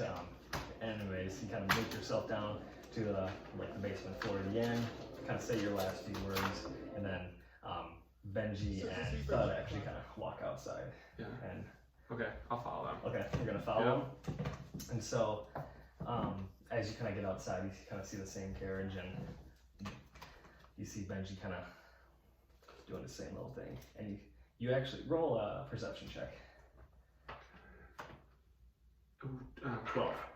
Okay, yeah, wasn't terribly hard DC, but you actually see that this coin, he's kind of shaping what it you can't tell like completely what it is because of what you rolled, but you do get the sense of like a figure he's shaping. Okay. And, it looks like a humanoid figure. If you will. He's kind of shaping it as a coin. Okay. And so he kind of sets his little scalpel tool down. Kind of takes a deep breath, looks at you. Well, Sylvin, I don't mean to be the bearer of bad news, but I do believe this is where our paths separate. We were just getting started. I do believe that, We're gonna do something great. well, that we could have been Sylvin, but again, it's hard traveling with me and Fed, as I'm sure you can see. And And I kind of want to be like, look at that. I'd get you in more trouble than you need. But And you better. But you did get me some things that I wanted. Yes, that was And you taught me about playing music. and that's why you're better than us, Sylvan. And if you, all me and Thud do is go around these lousy little inns, and he kicks people's asses and I perform. That's all we do. Yeah, that's big money. And for you, I do see something a little bit more special in yourself. That's your first performance. I got up there and I was shaky back up there. I could barely strum my goddamn guitar. No, guitar was a goddamn liar. Liar. But yes, I foresee something much greater in your future than just lousing around Well, with. I thank you. I'm glad you see something great in me. I hope I don't disappoint. Little dragon buddy. And I want to knuckle. If this is, I hope I pass across someday. Maybe then I'll be experienced. And who knows? Someday, and Someday. you will for sure be much richer than us. And if you are, make sure you buy us some beer at the Oh, end. This thing, I'll make sure to keep it. I'm gonna stay with me wherever I go, as a remembrance. And I have nothing to remember you by, but Benji, you're the one who taught me music. Of course. And I give gift. he gives beer. Beer as well. But, well, it was very fun meeting you all. And so Benji and Thud kind of salute to you and kind of turn their back, and then just kind of probably get like 10 feet away. Oh, and Sylvan, kind of see something fly out of the air. Wait, this is for me? I think you should have it. Well, I would love to have it. I don't know what to say. I just need to remember you by now. Something to remember your first performance and your biggest fans. Well, I thank you. And so you get that. Oh, baby. Ooh. Oh, I like that shit. That's good. That's cool, yeah. Where'd you guys get this? That's what I got for ordering. So I was trying to hide the bag. Oh, because it tells you. Yeah, I got these dice and the coin was in there. That's badass. Wait, what dice was it? The marble or the glass one. Let's put this shit in here. So yeah, so that is yours now. Whoa! What'd you say? I'm having a beer. You're having a beer? Before we go to the next ones, if you guys want one, you can take one. I'll take one. You know, I've never been afraid. I've never been afraid. God, where do I keep this so it doesn't... I don't want anybody to see it. I might put it... Yeah, you can put it in. Should I put it underneath? underneath You here? guys care for Bud Light? Yeah, I'll go Bud Light. Yeah, that's good with me. Okay. So... Well, I thank you greatly. I will see you guys soon. I hope. Long songs and steady seas, Sylvan. He kind of waves you. We might need steel ship again. We steal shit. Steal shit. Do I hear that? No, No. that was a joke. So this one. guess yes. So does this do? So this coin. So if I flip it to somebody, right? Yep. So if I'm sitting here, So if you I get, like give, bardic inspiration, I can flip it to you somebody. can flip it to me, Okay. and if I catch it with one hand, I get a D8. Can I tell people this? I want to let them figure out. Okay. All right. Okay. So I'll flip it. So if I Yep. flip it, and you catch it with one. So They get a D8. Yep. So is it a D8 plus what I give them initially? Just it's so I think it's your D4 initially. Okay. So that person that catches the coin gets a D8. Gets a D8. Not a D12 Oh, plus okay. D8. It's just Alright. a D8. But then the other people, I don't know what the number is. See, I can't remember. Is it a D? I think it is a D4 to start. I think I think it's you start low and keep And then going. you keep 'cause it. I So will this said- increase then? Yeah, because I said yeah. this will increase Because when your bardic eventually, inspiration does. like Max's bard, he was given like a D8 naturally. Yeah. So that'll probably increase like a D12 and a D10 if that Okay. makes sense. Like, Yeah, once yeah, you're high yeah. enough. Because I don't think it's really high until you get Right. Yeah. like the D12. Mm-hmm. Because that's when you could almost do D12 plus a D4 or Yeah, D12 yeah. plus a D4 divided by 2. You know what I mean? Like Mhm. that's what. So That's badass. Well, we're So yeah, if keeping you this catch in it there. with one hand, you get that player gets a D8 for inspiration. A If you D8 catch for it with inspiration. two, you get a D6. And then And it's cool because you actually have to do it. I know I kind of like the performance. I know. I gotta. Okay. Let me write some. Okay, so first performance. I'm gonna sing. Sing. What did I call it? And Pissing guard. yeah, the pissing guard. Yeah. I'm gonna start a song book. I think. With their locations of ends and stuff too, or Yeah. just the songs. I put the So I have the Sleeping Lake in first performance. So I put Talon Barkeep first performance. Go.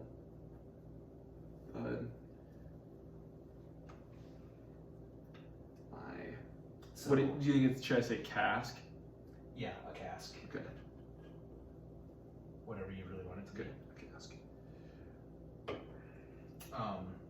So if we want to, Mm-hmm. that did go pretty long, and I mean that was the biggest part of all three acts. Yeah. Act 2 could possibly be a little lengthy. If we need to, we can save a little bit for a different time and kind of do like a part 2 of your session 0. Otherwise, we can just rip it out tonight and then just. I'm good to rip it out. Okay. Because you guys have I time. work. I work from home tomorrow, so Yeah. I can. I don't. Yeah, I don't. I have to build the D&D table tomorrow. That's all I have to do. And I'll be excited for that. I won't I mind. need to. I can go home and take a nap at some point. Yeah. Too, so. All right. Yes. So we're gonna I sleep have, in. I have just the morning class tomorrow. Oh no, I have a 5 a.m. tomorrow. Yeah, it's up to you if But- you want to But stop. then I'm done at 7 until 2. So I can just rip it out. Okay. Rip it So out. I just didn't know if that's what you guys want to do because this second act could possibly be lengthy too. Okay. But 3 should be pretty quick. Okay. Okay. 3 is actually. So, and just to make sure, is this still like a dream? Like technically. So the dream was only of you and the, Okay. the confrontations between your dad, Alright. and then and then it skipped ahead to and it that. skipped ahead to you actually like when To you me, left. actually doing So like this. when I said like, but you this kinda- is like you in the kinda got past. fuzzy Yeah. because that fuzziness was like you actually coming to. That was just Okay. my way of saying. Like, No, that's what I assumed. I just wanted you're to make now sure. back, like, because I didn't want to tell you that you were technically in Totalis. I just wanted Mm-hmm. you to. So yeah, that was you. Should I say? What do you think? Or- What'd you call it? Inspiration coin? I think I said Warriors like. Warriors. So it's gonna be really weird because we're kind of skipping around in your. No, that's fine. Well, I kind of did. I did stages. So. Yeah, make an investigation check on that too, Max. On that, Okay. on that ring, or not that ring, that coin. Depending on what you get. It's cocked. And 13. Okay, so yeah, do you remember as you kind of like look at the coin, you do see like a little hole right here, Mm-hmm. and you do remember saying that this coin saved Benchy's life, but that's all you can really tell. Okay. And so Oh. that's how you know. No meta. I know. You don't know. I know. I know. I think I know. I think I know. I might know. That's badass. Okay. All right. So we're gonna put that here. What did you spill? Yeah, on like the most important page. No. See, I wonder. I think I'm gonna keep them. I think eventually I'll put them over here. But like right now, I have my. Yeah, that's big. That is not good. Can you read it? Yeah, it'll be fine. That's It right. just sucks. Once it dries, it might scratch up a little bit. I'm like actually super pumped. This is fun so far. This is just Do you like it? Yeah, I do. I like this. I think I'm gonna really like this character. Well, and like I'm trying to play him as if I'm still new to it, because Oh, like yeah. I'll be different, which I still have to figure out, but I'm gonna be different when he's older, because like he's gonna be more experienced. See, I can't wait just to see like the player interactions. I 'cause know. You'll know your character pretty well after Exactly. session 0 I because know. like You don't just start. start just completely. Yeah, I like the session 0. I'm all done. That's the thing. Yeah. Well, because like when you just start, it's so hard because you're trying to. I love them. See, I don't know if I like rolling on here yet because it kind of has a downward slide to it. But like, If you did it I right, could do it right there, but I kind of like this here. I don't know why. So, And it works. But, okay, sorry. yeah, sorry. I'm just. All right, so Benji gave me where to go. Okay, I think I'm good. So I'm gonna go present day. I'm gonna write this as. Sorry, I'm gonna write this as. This part can be pretty, like, hectic. That's fine. There's a lot of information that can happen. That song actually was. I thought I sang it decent. that's hilarious. That was pretty good. I like that. I screenshotted it, so I'll write that one down. All right, we're gonna go sessions. Yeah. And even if it's in the background, that's fine. We'll just keep going through this. Okay. Yep. So, after a little time, you kind of just stay around the town. You kind of get kind of boarded up in some places. Like people allow you to stay with them because they're like, oh yeah, you're the person that played for us in the inn. So then they're like, you can stay with us for a couple nights or whatever. And once you start getting enough money, which I'm assuming you'd be getting pretty close by now. So we're just gonna keep you at how much money you have, and we'll just see you technically gain more in order to get to the next part of this story. Okay.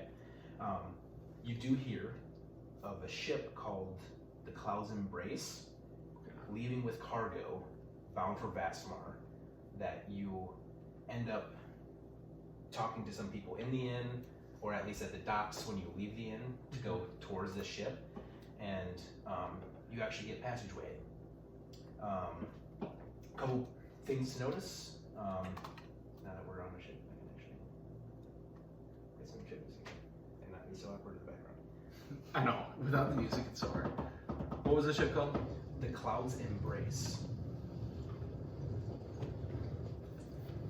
Immediately, you are met by an Aarakocra, which is a bird person. Yeah, I know what those are.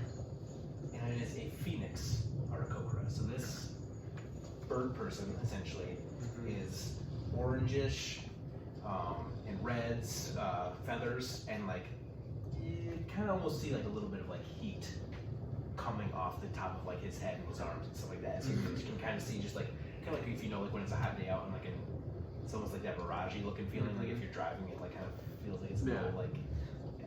So that's what you see from him. And I'm actually gonna pull up some pictures because I actually have pictures of what each of these people look like. Okay. Real quick.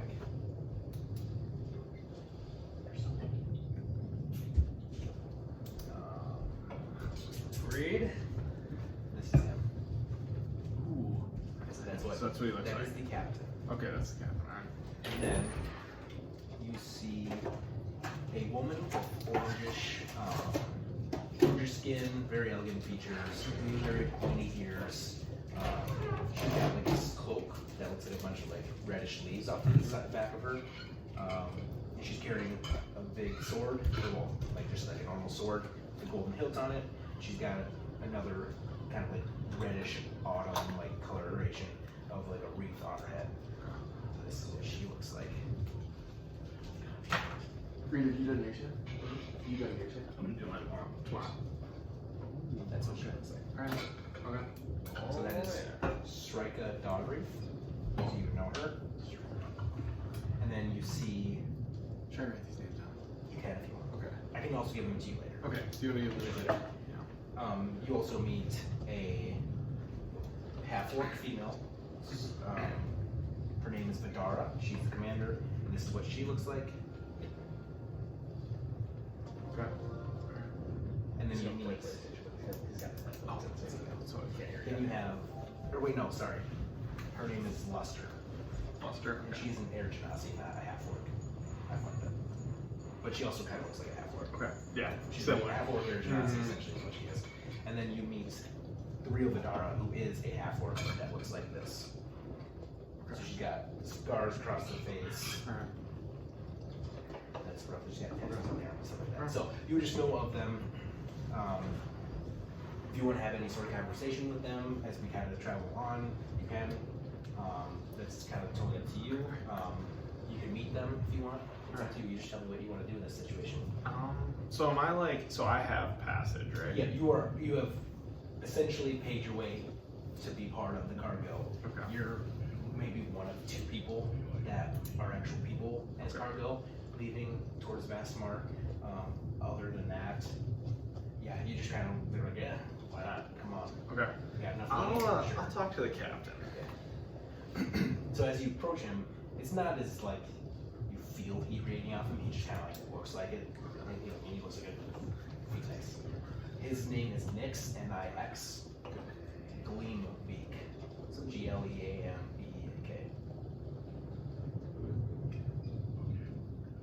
Captain Nix Gleambeak. Okay. Why, hello there, and you're the captain, correct? Yes, I am. Dix is your name. Nix, yes. Right. So where are we going exactly? We are going to Vastmar. Vastmar? What do you guys have in Vastmar? What is going on? Well, all of this cargo that we have on board needs to go there. We got paid for it. Okay, what are you guys shipping? Anything special? Just a bunch of goods, food. Can I answer? Yeah.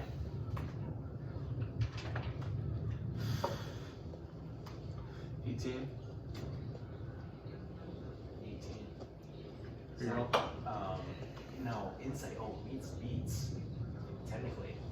Meets beats. Yeah. It's a pizza. So, telling someone the truth, you can tell he's hiding something. I actually want you to roll with being able to tell with the sails, especially, and kind of the crew makeup. Roll a history check.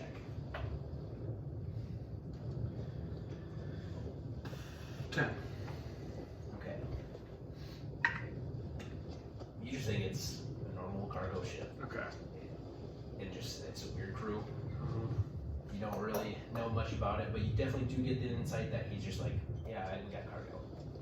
But with that insight plus your history check, you might also think that like, oh, cargo, well, I'm a person, I'm technically cargo on this trip. So you might believe that maybe he does have more people, but down below that technically, you know.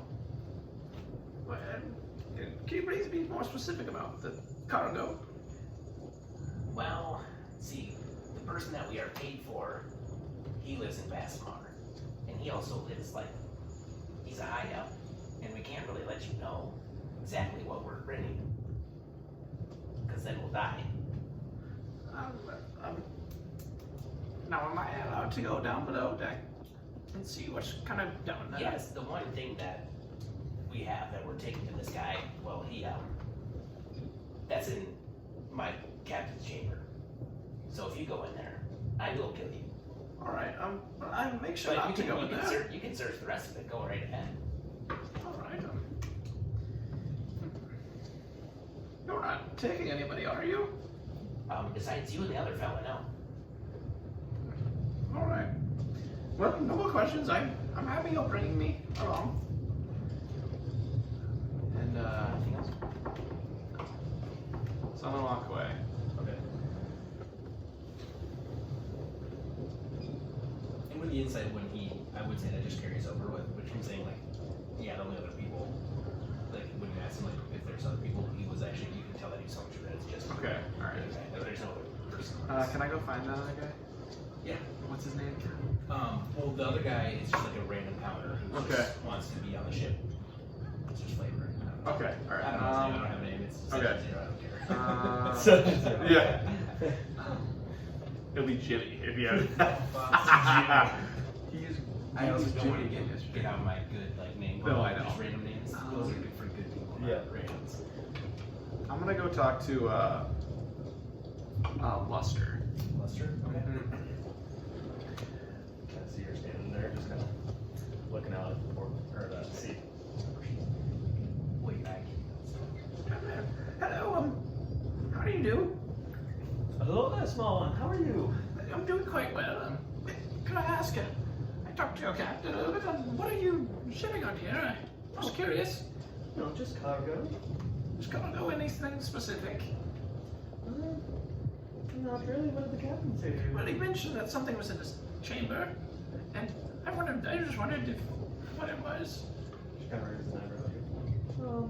I wasn't informed of anything too special besides the cargo we're carrying on top and below his back. Can I say it again? Yeah. 18 again.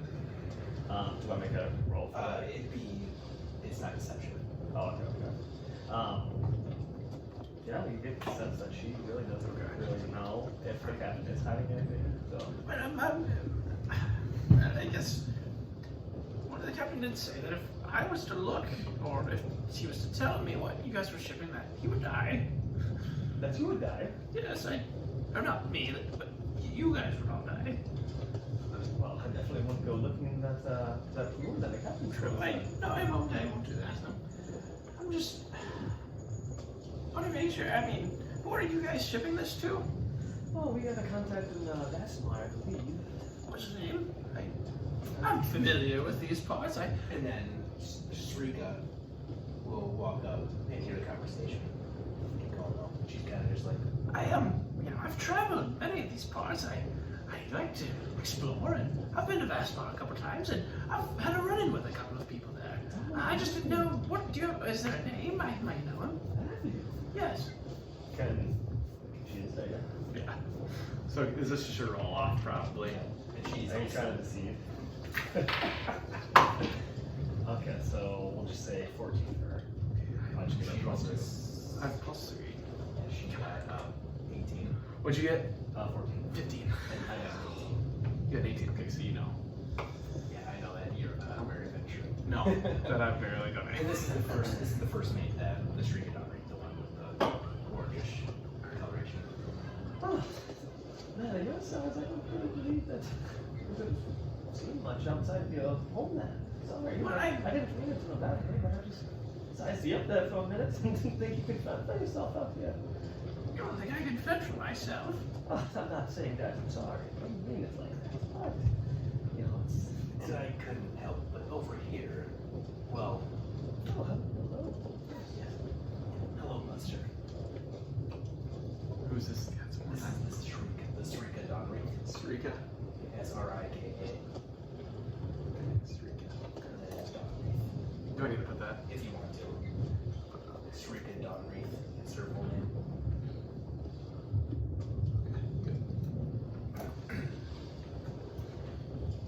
If the captain perhaps tells you, don't worry about it, or don't go, I would just probably not. I'm not trying to get into trouble. I just wanted to know what was on board. I'm curious. I'm a curious little one. Sometimes when we have some dealings with certain people, there's a reason why we only say we have cargo. Because we get paid a lot if we deliver without anybody else knowing. Oh, I see him. Just know he's a fancy man with a lot of power in a certain place on a certain island that we are at the moment employed. Okay. All right, but as good as me, I'm happy to have the information. I just want to make sure I wasn't getting myself into any trouble Oh no, traveling with you. See, you are cargo, so you are not the problem. We are the problem. You are not part of the ship. We are. You're fine. Oh, all right. Buster kind of puts her hand on your shoulders. She kind of bends down into it. She's in a half orc, kind of polished, but kind of bends down, puts her hand on your shoulder. It'll be alright, everyone. We'll be at Vasmar in no time. Thank you. I thank the captain. I really greatly appreciate you guys bringing me on board. I don't know how else I would have got there.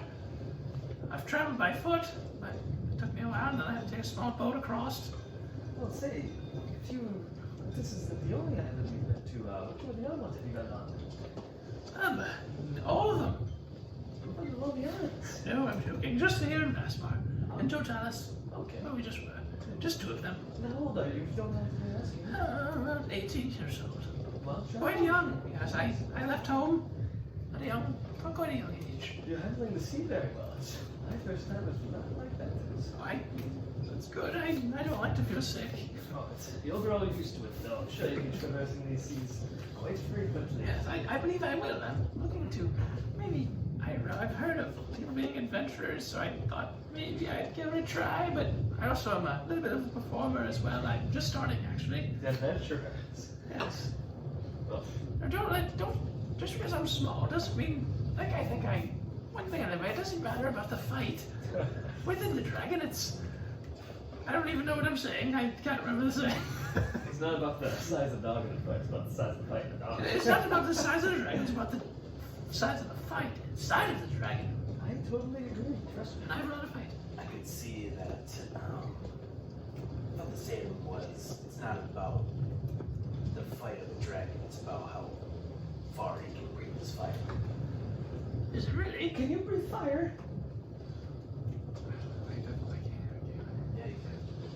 That's just a thing that That's just a Dragonborn has. I guess I don't have it written down. Because I was going to put it here.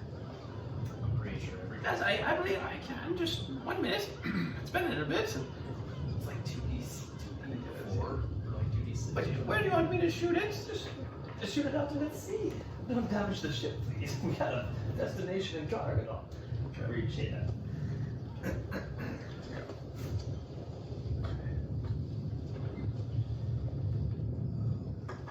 So, I'm going to kind of roll it back. And I want to breathe my poisonous breath kind of like out. And is it just like a mist or is It's it like more a cloud. a cloud? And I want to do that and kind of shoot it around. And after I'm done, See, that's what I can do. Now, you do not want to step in the way of that. The person like that far away. yeah, I know that's what it's spread it. You don't want to get in the way of that. It may hurt you quite. Oh, no, yes, I definitely wouldn't want to step in your way. No, You're a tough one. I'm a tough one, thank you. Yes, yes. I greatly appreciate you guys taking me on board, like I said, but where's your other friend? The what was he? The Dara? Yes. Or Vidara? Yeah, Vidara. Vidara, where is he? Oh, is she talking about a she? Sorry. She is pretty big, So and good. she could probably pick up most men that I know. Oh, yeah, so if you look over there, past the sails just a little bit, you'll see her kind of sitting on that barrel. Oh yes, I see over there. I'm going to speak to her as well, if you don't mind. So good meeting you. Good meeting you. And I'm going to walk over to Vidara. Hello, are you Vidara? I am. Well, how are you enjoying the ride? This is my life. It's your life. Oh yeah. It's really. Do you enjoy your life? This is all I've ever known. Well, I kind of know how you feel. I kind of was once. I just was truly supposed to be a fighter, pretty much. And I don't know. I explored. You are a fighter. So, I was a fighter. I was trained to be one, but it wasn't what I was really called to do. I don't think. I still am quite crafty with a blade. And I want to actually show him the half cleave that Dud gave me. So are you whipping it out, or you? I'm just showing it, kind of like making it out. Oh, yeah. Well, it's about the size of you. It is, but I can swing it around quite well. I can respect some steel. You can. And you do notice, like, she's got, like, a large claymore. Okay. Like, and if she, like, moves sometimes, you get, like, the full length. And, like, she's a half orc, so she's probably, like, 6 foot shorter. I don't know, really. If you could, like, just kind of, like, gauge it, Okay. it's a big, long blade. Now it's nothing compared to your sword. Oh. But I guess if you compare it from my size to your size, it's about the same. Yes. I don't know, I guess my only advice is if you're not happy here, and maybe try something new. How did we do anyways? I'm traveling to Vespa with you. I just got on board. Well, you I'm a cargo. I haven't really figured out what cargo is yet. You say your family wasn't fighting wasn't part of your style. It's unfulfilled. Yes, I was pretty much bred to be a fighter, but you can see I'm not much of a warrior stature.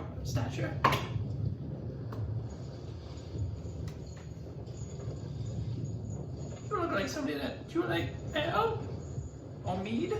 Sorry. You could have taken whatever you want from sleeping in. It's not gonna be All right, I want to literally whatever you want. Cider, it could be Yeah. anything they got going. I know how these heritage and generations of traditions work. You don't just get out of it so easily. You're running away, aren't you? No, I'm not. I'm not running away. I'm a. See, so one of my father, he wasn't very happy with me that I wasn't much of a fighter. But then he got a new job for me, and now I'm like a scout. I'm a diplomat. I try to go out and meet people, and that's why I'm going to Bashmar. You're scouting that tomorrow. Yes. For Dallas. Yes. All right, that's what you want to roll with. Well, May I ask you why? as I said before, I know how these families work. That's why I've been stuck on the ship for my entirety. Yeah. So Not this ship specifically. I've just been on at sea my entire life. Make another history check too.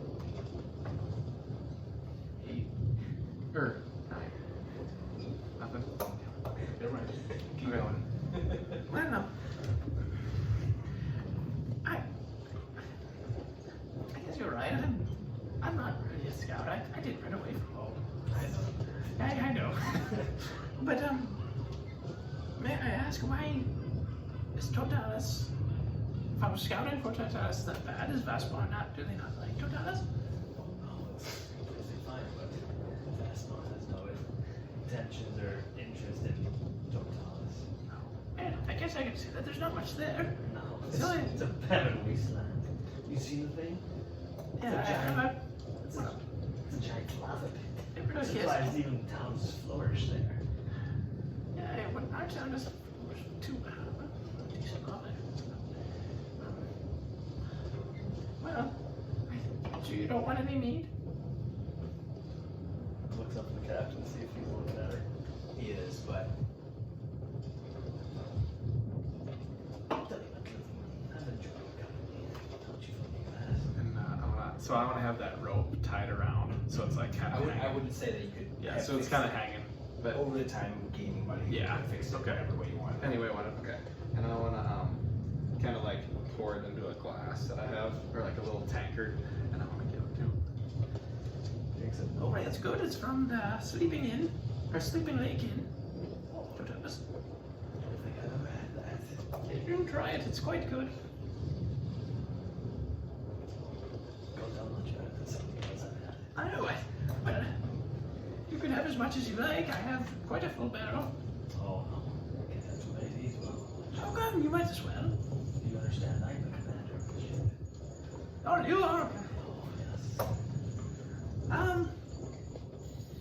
Right, we can continue to, I mean, we might as well drink. You can have a fun time. Your captain's up there. He's got everything under control.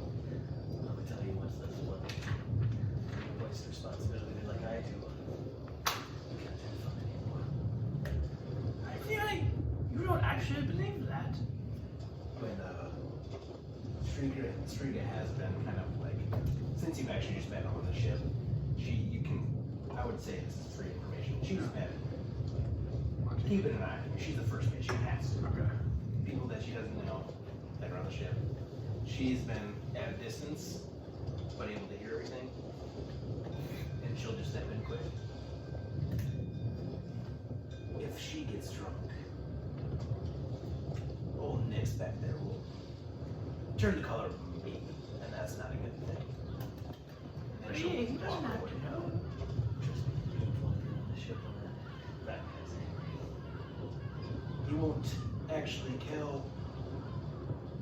but if you push it, and then now she'll walk away.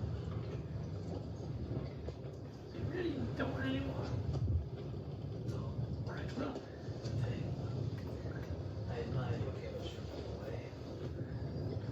you not? People back home probably don't admire it. So I'm glad somebody does. Not saying that I would have given the circumstances. It takes a lot of balls. I agree. Thank you. I may be a little body, but Just about to say, from a man of your size, it takes a lot of courage. okay, thank you. It was good to meet you. Just gonna slams over here. Thank you. I'm gonna put it back in the bag. How many should I put in my inventory? Cups. Okay, like 3. 2 or 3. Okay, I'll do 3 tankards. Whatever you feel is appropriate. And without even saying goodbye, she just kind of. Alright, I'll go downstairs. Looking for anything specific, or Yeah, I'm looking for the captain's quarters. maybe an investigation check?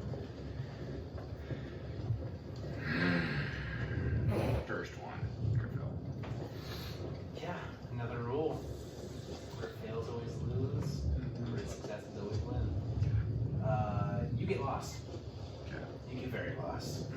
You look for the captain's quarters, and you find some hammocks, and you find some bread, and you start eating the bread. You find a nice place to curl up at night, and that's what you chose to I do. And then you found yourself just on top of the deck, and you kind of forgot what you were looking for. Okay. Alright. Damn shame. Alright, I'm gonna try one more thing. Who was the first mate? The first mate is Shrikadabri. That's the Eladrin, the Autumn Eladrin. Okay. She's the one that's been kind of nosing Is around. she by herself right now? Yeah, she kind of like somewhat, yes and no. She kind of like, she always paces around. She's always kind of keeping an eye on specific things. Even like when you came up on top, when you like went down and came back up, she was like at the top of the stairs waiting for you to come back up and like just let you by and didn't really say anything, just kind of like. Okay. I have a good idea. 1 second.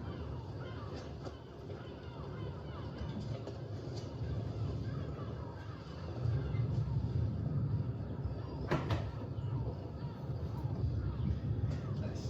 Well. Oh my god.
gonna hide to the right side. Okay, so opposite. Opposite. So I'm gonna hide. So if you So go, it's technically the left side. so you know how you U-turn? Yep. I want to go straight, and I want to find a little hiding spot right over there. I would say if you wanted to, if you're looking for a hiding spot, hiding behind the cannon would be the greatest, but if you brought one of the crates around the other side, like towards you, you probably would do that. Okay. I would just have to have you make a strength check. A strength check. Okay. Yeah. I have a different plan actually. I think. Okay. So I'm gonna hide so opposite of the U. Okay. So I'm gonna like so when she comes down, she's gonna get the message, right? Okay. I want to hide like so if like the U kind of comes like this, I want to hide over here in a hiding spot, but I want to be able to kind of see the door. Okay, say that one more time. So you go down the stairs, Yep. and then the U is here. I want to go other way. So going that. Yep, and I so wanna try to towards, find that- like the actual battle mission. Yeah, and I want to try to find a little hiding spot around there. Okay, there is a wall. Okay. I would say there's a couple cannons again, so like probably 2 cannons. There's another wall 5 feet Okay. from that, and then, but like there's an opening to the wall because Okay. obviously there's not like doors. It's just like a wall on both sides. Just that kind of like almost like a partition until the next ship or next Okay. ship or something like that. So I just want to go somewhere where I guess I can peer. You could probably just go right behind the wall. Okay. And then I want to just kind of map out somewhere I could quickly hide. Okay, Okay. like the same situation, like Just what- behind a just- barrel, I like was gonna I want say, to just kind of hide a because can- you I can have go a behind plan. cannons again, a crate. Yeah, I'll just hide. I'll hide behind a crate. That's what I'll do. Kind of like right behind that wall. I'll try to find a crate Yep. Again, And it'd try be to like find right it. next to the Yep. cannon, so you Yep. can go by the cannon. and just kind of go there. cannon. Yep, I'll do that. Okay. So after I get kind of that set up, I want to go to the stairs and I'll yell, "Sarika, Sarika!" And just so you know, the thing that coming down, like it's gonna be the stairs, kind of like when she hits that bottom plank, that's gonna be the trigger. Okay. Okay. And I want to be like, Sarika, Sarika, come find me. Come here. and I want to yell that upstairs.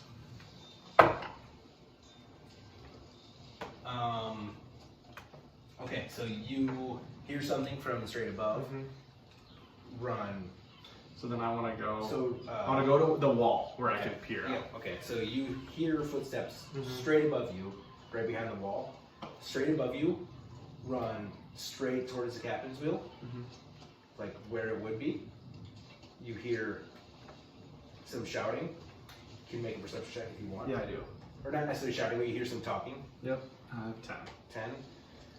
You hear some mumbling, and you just hear, "Oh, we're now down."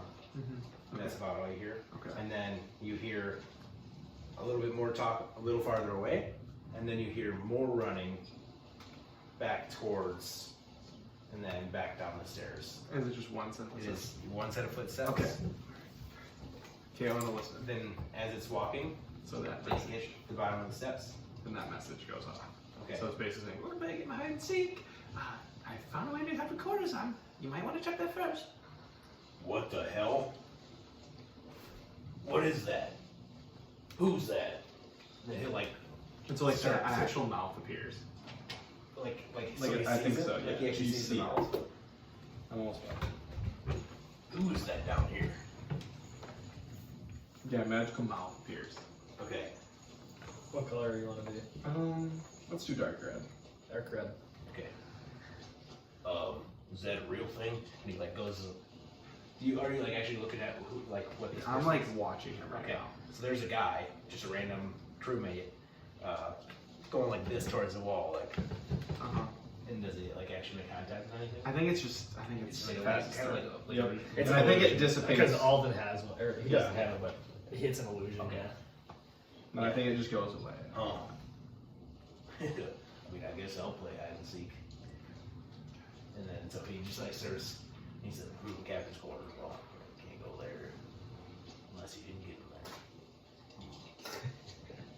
So then he'll like start searching like behind everything in the first part, Okay. and he'll start walking towards you. Okay, I want to hide. Okay. Make a stealth check. Okay. 8. Well, you rolled a 4. So he doesn't see you, and he just continues. Okay. He goes through checking each little looking cranny on When he number walks 4. by me, does he have any sort of key on his body? No, he does not. He's a normal criminal. That heard. I guess when he walks by me, I'm gonna walk out. Okay. And I'm gonna go back up the the stairs. Okay. So as you go back up the stairs, leaving this guy to play hide and seek with apparently nobody now. Okay. Yeah, you go through the top and you don't see Streak anywhere. You actually don't see Nick Slingbeak anywhere. Okay. You see Vidara kind of still doing her own thing towards the front of the ship. And then you see Luster. Actually, you don't see Luster. Oh, okay. And I'm just gonna sit right by the top of the stairs. Just kind of wait for that guy to come back. Luster would be manning the wheel right now. Okay. So you would see Luster and then you'd see Vidara on the other side of the ship. Okay. Alright. So I think I'm good. I'm just gonna sit there and wait for him to come back. I rolled a perception check and it was a 4. So no one important heard you. And they didn't want to disturb and get in trouble, so. Do you know what I was trying to do? Probably get in there. I was hoping that they would go over there, unlock it, and then I was gonna yell to them. So then, like, hopefully they wouldn't lock it back up. And then if they walked by me, I was gonna sprint over there. Yeah, unfortunately their perception check wasn't That's good. alright though. So, Good possibility. That was actually a really good idea. I could see what you were trying to do the whole time. well, Unfortunately, my rolls didn't help you at I all. don't even know if I technically have Magic Mouth right now. It's a level 2 spell. I might not But actually. if you're level 2, do you get a level 2 spell? I don't think so, but I don't think so. Oh, well, that's alright. Right. I thought about that after I did it. I'm like, it's not damn. going to game break right No. now. Yeah, no, It was it's no. a session. Alright, but Yeah. I'll- this is Yeah. this is canon, but it's technically not Yeah. part of the actual like whatever. So Alright. yeah. So I would just say if there's nothing else you want to do, we're going to move on to Vastamar. Yeah, I'm good. Okay. So from there, as you actually start approaching Vastamar, if you are, I'm assuming, going to be up on deck, you approach the island, and it's kind of like a very big, like kind of like a gulf, where you can see the island in front of you, and there's 2 large peninsulas that come out to the side. And as you look towards the right of the peninsula, you kind of see just like some sort of rocky formation that kind of come up over the top, and you might see like the very top of a building, but this is way in the distance, so it's very hard to see unless you have like a telescope or a periscope. But off to the left, you see a large statue of a dwarf with like almost like on one knee with a shield over top of its head, on top of its head like this, and then a hammer like this. Okay. And you see a large like castle on the top of that, and then a large wall on the side, and you can see some bits of a city on the other side of that wall. We'll make you roll a perception, simple and easy, you can see that. Next thing you notice, you see like not even a giant, like 5 times of a giant walking out towards the sea, towards your ship. Like a large giant, like half giant. But like, Does anybody seem nervous on the ship? Nope. Yeah, I'm a little nervous, but I don't want to say anything, and I kind of want to like. It's like a titan. Like it is large. Like it's walking out to sea towards you from away from the island. Okay. Is anybody close to me? Yeah. Which one is close to me? I would say,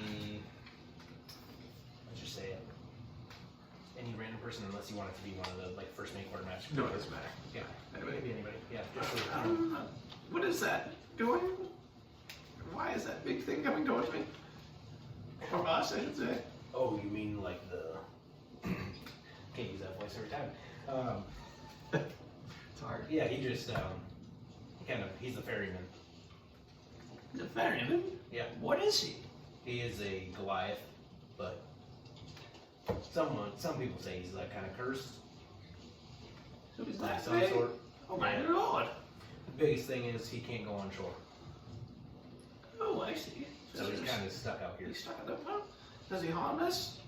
Yeah, Well, okay, that makes me feel a little better. he just kind of helps the ships in, help them dock, lets them go on our way.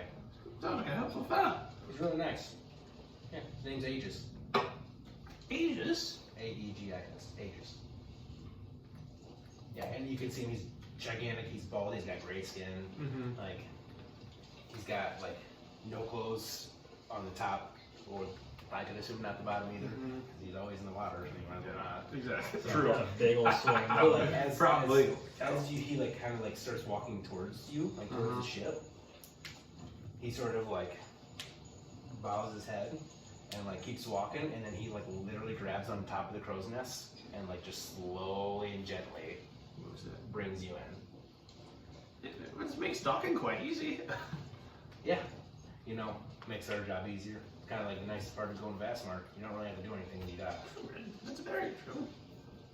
And then once you actually dock, there's like this little strip of land outside in the Gulf where the docks actually are.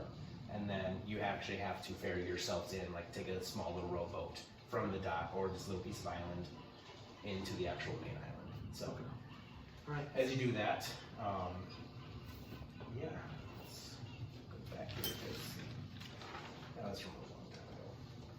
That was. That was like one of the first things I made. It was him. Really? On Vastmar, like Class first. first. Okay. Yeah, so as you are actually walking up, as you dock and you get across the rowboat, I'm not going to make you have to do anything about that. As you kind of get there, there's these like natural forming rock stairs that go up, and immediately at the bottom there's like this old little shack, like a one-person like house shack, like a little shitty one. Seems pretty run down. And then as you kind of go up these flight of stairs, you kind of get to like a secondary level of it. It's kind of like almost like a resting spot, because you go up quite a bit just to get to the top where we're trying to get to. And you see like this really nice like willow tree off to the right. There's a stone. It almost kind of looks like a tombstone, but it's also just kind of looks like a place marker of like what this tree is. Very nice like curbing around the stairs. And then as you kind of keep going up, you eventually get to the top.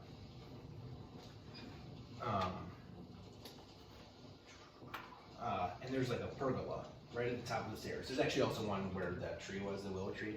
So it's kind of like a little bit of an entrance to where you're trying to get to. There is a large rock that kind of juts out to the side. And on one side of the whole rock is covered in green moss, with the willow tree on the right and the slab beneath. Another arbor greets you at the very top of the steps, leading to a large, half-domed, two-story inn. If you thought that Sleeping Lake was big, this is like triple the size. This is maybe the biggest inn.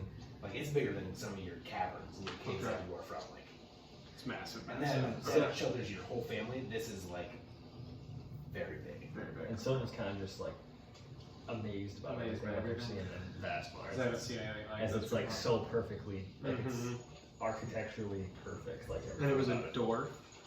A Yeah, door with for the the shield. shield. Okay. Yeah, and it's like everything that you have seen so far seems so like well crafted, and it's, the only thing you could think is like this has probably been here for a long time.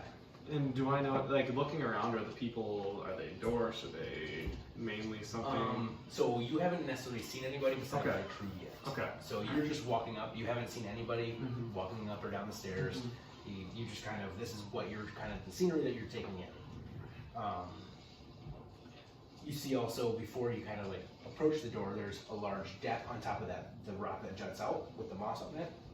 There's also this large deck on the outside of this building with a railing, some kind of moss creeping up on the other side, and it kind of like overlooks the sea. It kind of looks over the port. You can kind of see mostly just the dwarf with the city on top of it, essentially.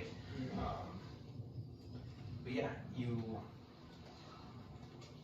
walk up to the door. This building is primarily like a darker wood. Wangate is the type of wood that I chose. You know what that is. Don't worry about it. A sign reads the juniper moss. Okay. The juniper moss? The juniper moss. Yep. The Juniper, and then moss. Like the plant's So moss. J-U-N. M-O-S-S. Oh, Juniper. Juniper. Oh. Juniper. Oh, juniper, okay. Yep. Juniper The moss. juniper moss. And, alright, perfect. And you come to like two batwing, kind of like saloon doors, but they're like full. They're not like an opening at the top or the bottom. It's full batwing doors here. And again, like once you reach the door, you can't help but like after you've seen the sign with a nice like little metal bar and it's like super crazy, like it almost looks like one of those like if you were to like fire poker, it's kind of like that but with a sign on it. It's whatever. You come to those saloon doors with a beautiful like precise inlay around the full edge of the door, where the center handles resemble like a rock with moss over top of it, and it like actually has that texture of a moss. Like it kind of feels really weird, but it's all wood.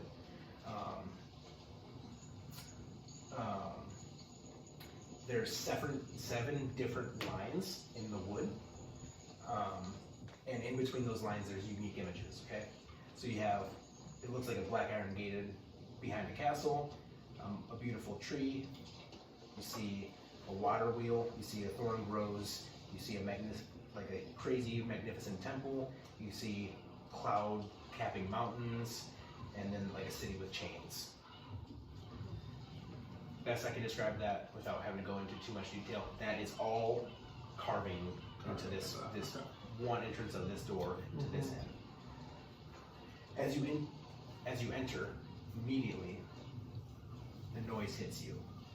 Conversation of people talking, of banter, and sometimes it almost looks like someone's gonna fight and someone's yelling at somebody. You can see yelling across the bar. You can see somebody rushing around. You can see fire getting thrown up in the air. You can see water getting thrown up into the air. You can see mugs getting tossed up in the air. You can see beer getting tossed up into the air. You see this like large open seating area with center stairs in the immediate back, center from you. And then you see I lost my place. That goes upstairs, and you can also see like a balcony that kind of like loops around the whole in the front here, okay? Or on the bar, I guess. Yep. And then off to your right, there is a long L bar, so it juts out here and goes straight back towards the edge of the building. And then a quick glimpse, you can see the kitchen in the back. Behind the bar, you can see a few moving figures. You can see a pinkish purple furbolg.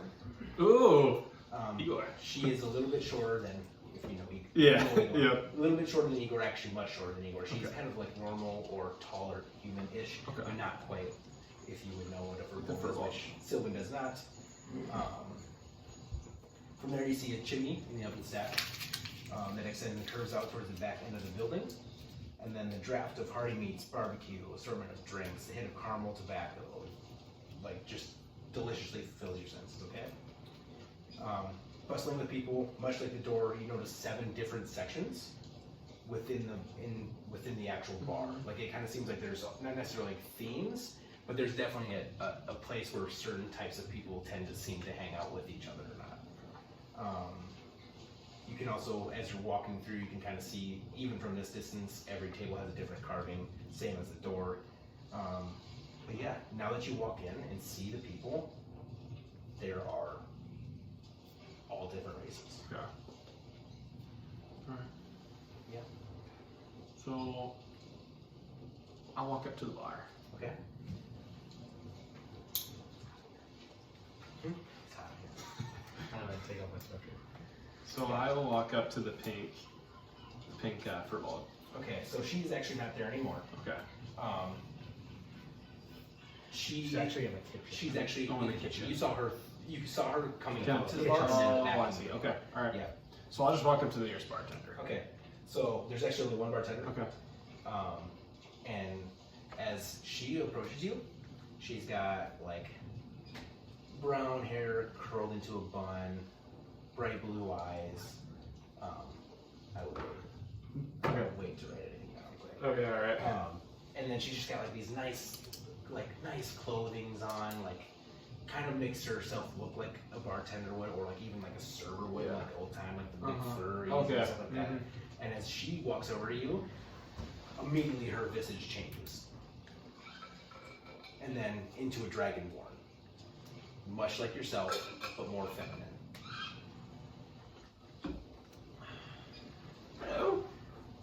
Well, hello. How are you today? How did you just do that? You just changed. Yes. Well, this is kind of what I do. And as she does that, as she literally does this, now she turns into a human. Back to a human, but now she's got black hair, you know, big bushy eyebrows, like just like completely different. Well, what do you actually look like? Oh, nobody wants to see that. Why? You should be happy. Look, however you look, that's how you look. That's not how my race happens. And as she like snaps, you see her like really quickly change to her form and change out. White. Like wall white. Yeah. And like dark people's white hair like does not look good at all. Like it's just like almost like if you were to suck all the color out of a human, that's her. Right then. See, I'm a changeling. I can kind of at will do what I want and look like what I want. So that's why I'm a bartender, you know. You see, and then she's already got a glass of cider in front of you. Just like, it's already there. And she's just like, all right, that'll be 2 gold. And I want to flip her 2 gold. And then now she turns back to the dragonborn. See, I know my customers. I tend to like, try to look like what I think they might like. And sometimes I get requests. Is there any requests I can give you? What do you like? I'm okay. I don't need any requests right now. The dragonborn's fine. Dragonborn is fine. Do you like green or red? Red. Yeah, and then her color turns red. Okay. Yeah, she's a more feminine looking dragonborn. Okay. And Sylvin gets horny. Yeah. So, may I ask, what's your name? My name is Eve. Eve.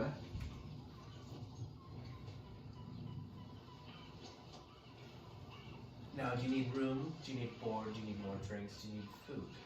No, I could use some food in a room. Now, how much are you willing to pay? Not very much. Food's girl like ours. Not very much. Well, see, the only problem is we are very busy, almost all times of the year.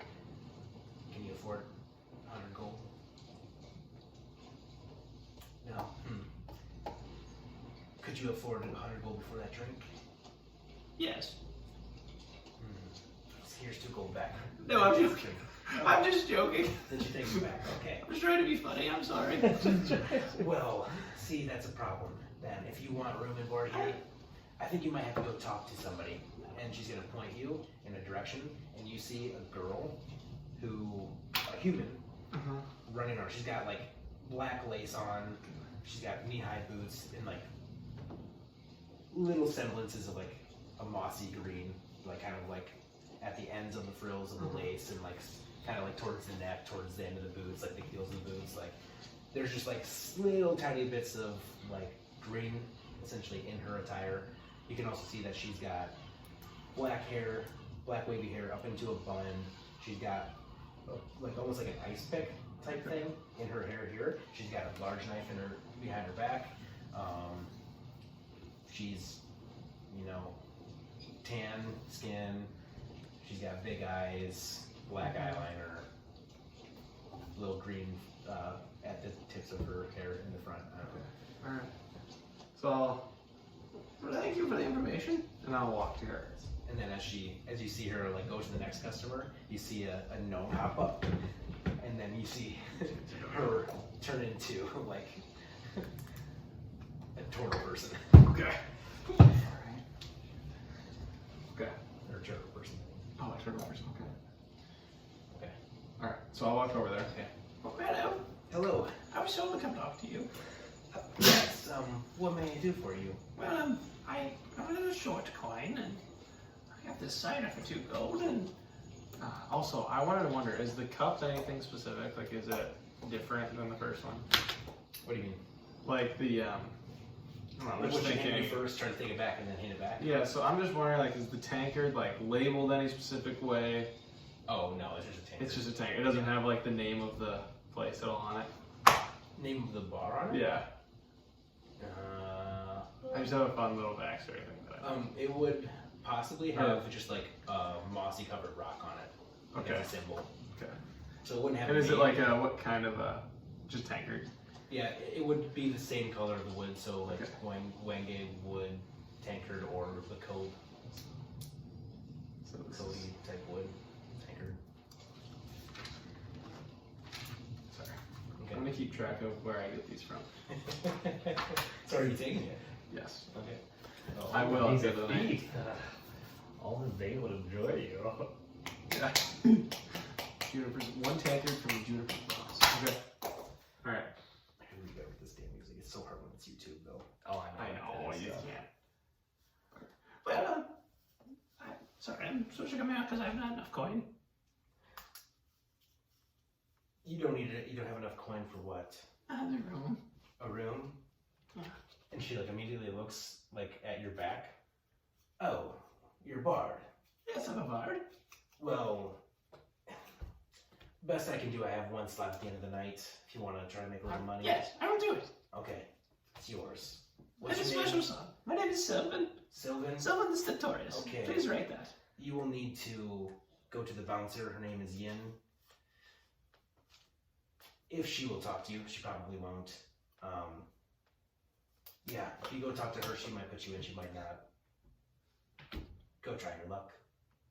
All right, I will try. And I'll walk and I'll go talk to Yen. Okay, so as you kind of, the direction she pointed, you kind of make your way through the very packed bar in the inn area. And you see this, let me find her. You see this very tall elf, half elf. You see this very tall half elf, about 6'5", very stocky. And she's kind of just like posted up against the wall like this, just like walking. People are kind of like walking into the bar, and she's just kind of looking them down, not really flagging anyone, but just like kind of looking them down, just kind of Like creating a looking fun- back into the bar, and that's what you see. Hello, is your name Yin? Excuse me, down here. Tall lady down here. Hello, yes, you me. Hello. Hi. I can tell I'm not sure that. Is somebody playing music right now? No, actually not right now, but tap music. I can tell you don't have any music going on, and I want to kind of pull my bard. I'm somebody who can sing music. I would love to put on a show. Music, eh? Yes, I'll sing.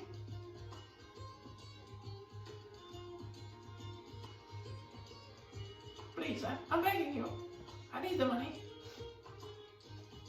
Everyone needs money, buddy. Well, I really need the money. I wish to stay here. You're gonna put an 18-year-old out on the street. I've seen worse. I need somewhere to stay. Please, let me play. What's in it for me, buddy? I don't know. I will give you some of the money I make. And I will give you some of this mead from the Sleeping Inn. The Sleeping Lake Inn over in Dallas. Say, I can't believe I've had that in a long time. I can give you some. Gold I'm not really interested in. I Alright. get paid hourly, spend it all day, so. So you just want some mead. I'll take all the mead. Alright. I have a deal for you. If I give you 1 cup of mead, it's part of my act. I need some in here. I'll give you 2 cups. And is that enough? Roll persuasion. Nice. That's 20. Okay. 20's always wins. Yep, so when you say, is that enough? I think that'll do, buddy. Alright. And I'm gonna take out 2 of my tankards that I got from the Sleeping Lake Inn, and I'll fill them both top full. Okay. And I'll hand them to her. Kind of comes out, and she's now towering over you. Kind of picks him up over. Say, little booger, what should I tell ya? The name's Sylvin the Stentorious. Put me down. Sylvin the Stentorious. Yes.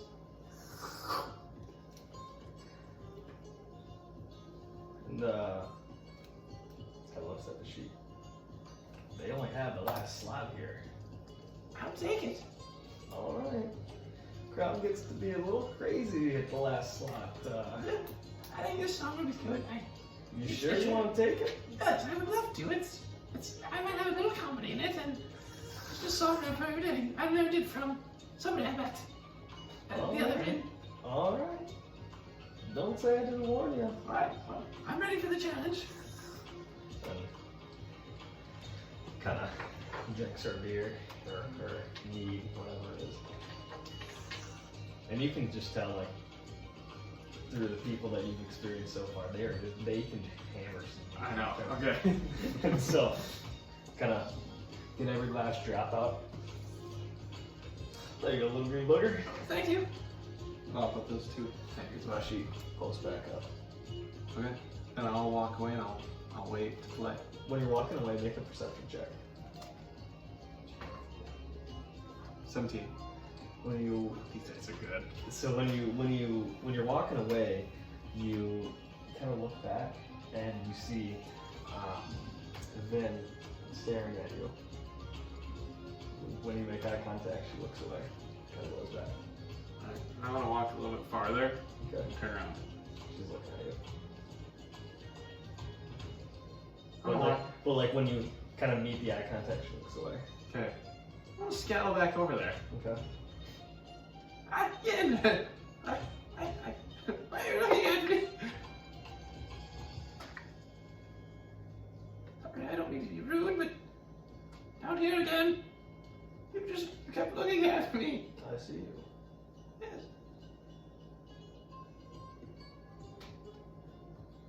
Alright, good day.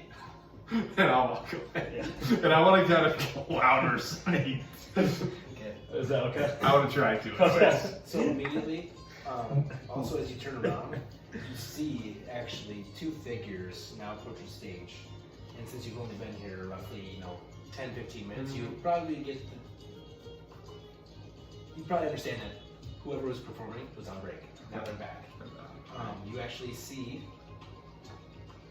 a fire genasi, and you see a water genasi. So when you first walked in, when you saw fire flow in the air and then water flow in the air, that was the act. Okay. Alright. So if you wanted to, you can always sit down and watch them. You can, Yeah, if there's anything you're looking for specifically, we can take it from there. Yeah. I'll watch. Okay. I'll just wait for my Show. Okay. So you will probably have like 4 or 5 hours Okay. until that happens. If you want to just kind of sit around. I'm trying to chill and just kind of slowly. I don't want to drink it fast at all. So Okay. because I want to keep some in there. Okay. So, as you see, it's almost kind of like a dance between the two elements, right? Yeah. They almost look like they're fighting, but as they're fighting, you can kind of see like the fire go around the water genasi's head, and then the water genasi splashes water in the fire genasi's face. And as the water kind of gets splashed, you can kind of see the fire genasi look like he's gonna run and kick her, but as the kicker, she floats him up in the air with her water, and then you see, just like this whole crazy thing go on. As you can tell, people are enraptured in it. Everybody's watching, you can't take your eyes off it. That probably goes on for another 40-45 minutes of them just doing that the whole time, just kind of going back and forth. And then by the time you can kind of see them, and then they walk off, take another break, and then you might see them come back out, or you might see another show, that's what you see. You also see a maid walking around who looks actually very familiar to the first person that who told you to talk to Yin, but it's not the same person. They just look a lot alike. And you also see another guy at the bar that kind of seems like he's kind of walking back and forth. He brings beer up to the bar. He brings tanks up to the bar. Male also looks a lot like the maid or the server. And then you actually see, after a little bit, an olive ridley turtle person slowly walking to the edge of the bar where the L is, and you see him open a book, and then he puts his glasses up, and then he starts writing normal. Oh, does he? Okay. And so he's just, and then you see somebody walk out the door, full metal body. You see him carrying out a hammer on his shoulder and walking out, and 3 minutes later you hear him pounding on a sign or pounding on the side of the door. And then you see another server just literally hopping onto tables. You see a little forest gnome hopping around on tables, kind of handing out beers and stuff like that, and then he'll hop down, and then he'll run back towards the bar, hop up on the bar, grab some beer, and then he'll hop down without spilling a single drop. You know? And then you will see, then it's kind of like all the people that you can kind of see like working. Okay. If there's anybody you're specifically looking for, anything you're looking out for, I can give you some more information on the other people that are in the bar. Other than that, we can just kind of wait. I think yeah, I'll just chill. Okay. Cool. Alrighty.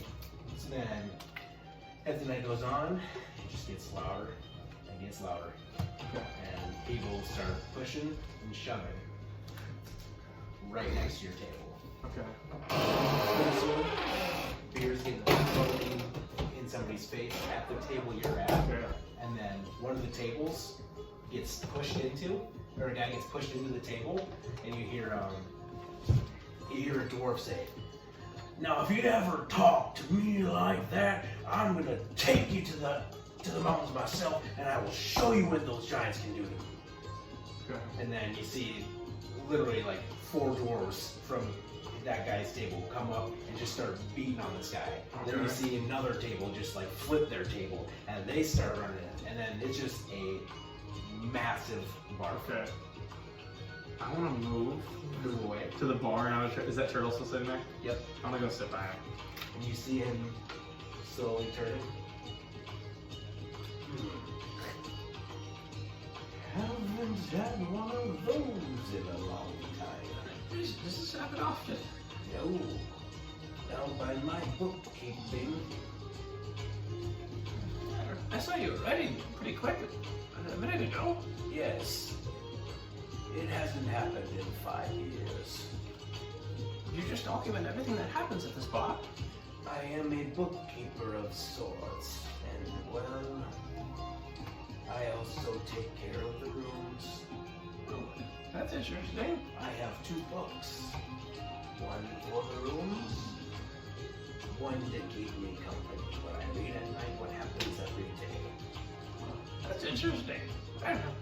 That's I was like, That's shocking. As I started looking. No. That's quite odd. I shouldn't say odd, but it's kind of neat. It's a cool skill that you have to be able to keep track of all those things. I'm just gonna sit back here to stay safe. I don't want to get into any scuffles. Well, it's okay. I guess Yin doesn't need any help breaking the fight up. Does she actually need help? I don't know. She doesn't talk. Do I see Yin? Yeah. You see her, like, literally, like, slow walking. Oh shit! I wish I had a different spell. Like, she's Is like, anybody she's on like the taking stage right halves. now?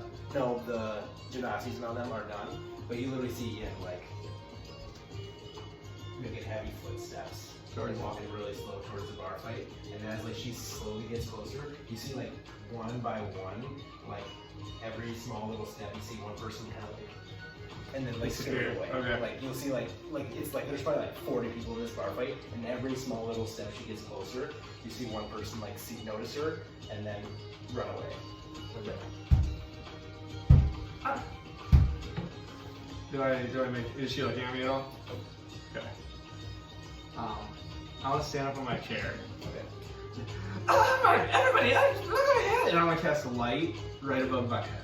Okay. Okay. 2 and a half money on advantage. Okay. You see everyone Okay. in the bar, so like on the actual stage floor, right? Everyone in the bar look first at you and then at you. Okay. All right. Actually, I cast it on my neck. I can't cast it in midair. Okay. Sorry. Oh, I thought you said you cast it on your head. Oh yeah, we'll do my hat. Sorry. Yeah, That'll work. you Sorry. can do your hat. I was thinking I could like. Your feather. But yeah, we'll put it. Yeah, we'll do my feather. Okay. And everybody's like looking at So me. everybody at once like looked towards So you you kinda and then quiet. looked at her and then it's like kind of like in between of like looking at you and her and then like waiting for something. You don't want to make this elf. Why would you fight the ball like this? Now she has to try and break you up. No, that's not what this ball. You should be having fun.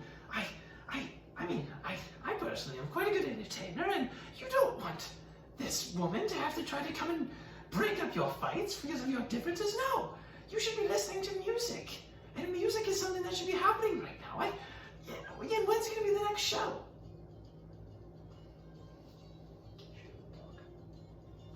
Well, I am going to be performing later, and I really think that I would rather you guys all not get kicked out of the bar before I have to perform, and I can give you a little bit of an insight. It's going to be a song about a man named B. Owen, and it's quite funny, and I really think you should all stick around. One person pretty close to Ian takes his beer and chucks it in your direction, misses completely. Okay. And then immediately you see her like grab the guy by the throat and then lift him up and walk out of the bar, and everybody goes, ah! And then everybody goes back to normal, and you see like all the dwarves and the humans that were fighting each other, kind of like the humans are like patting the dwarves on the shoulders, and they go back.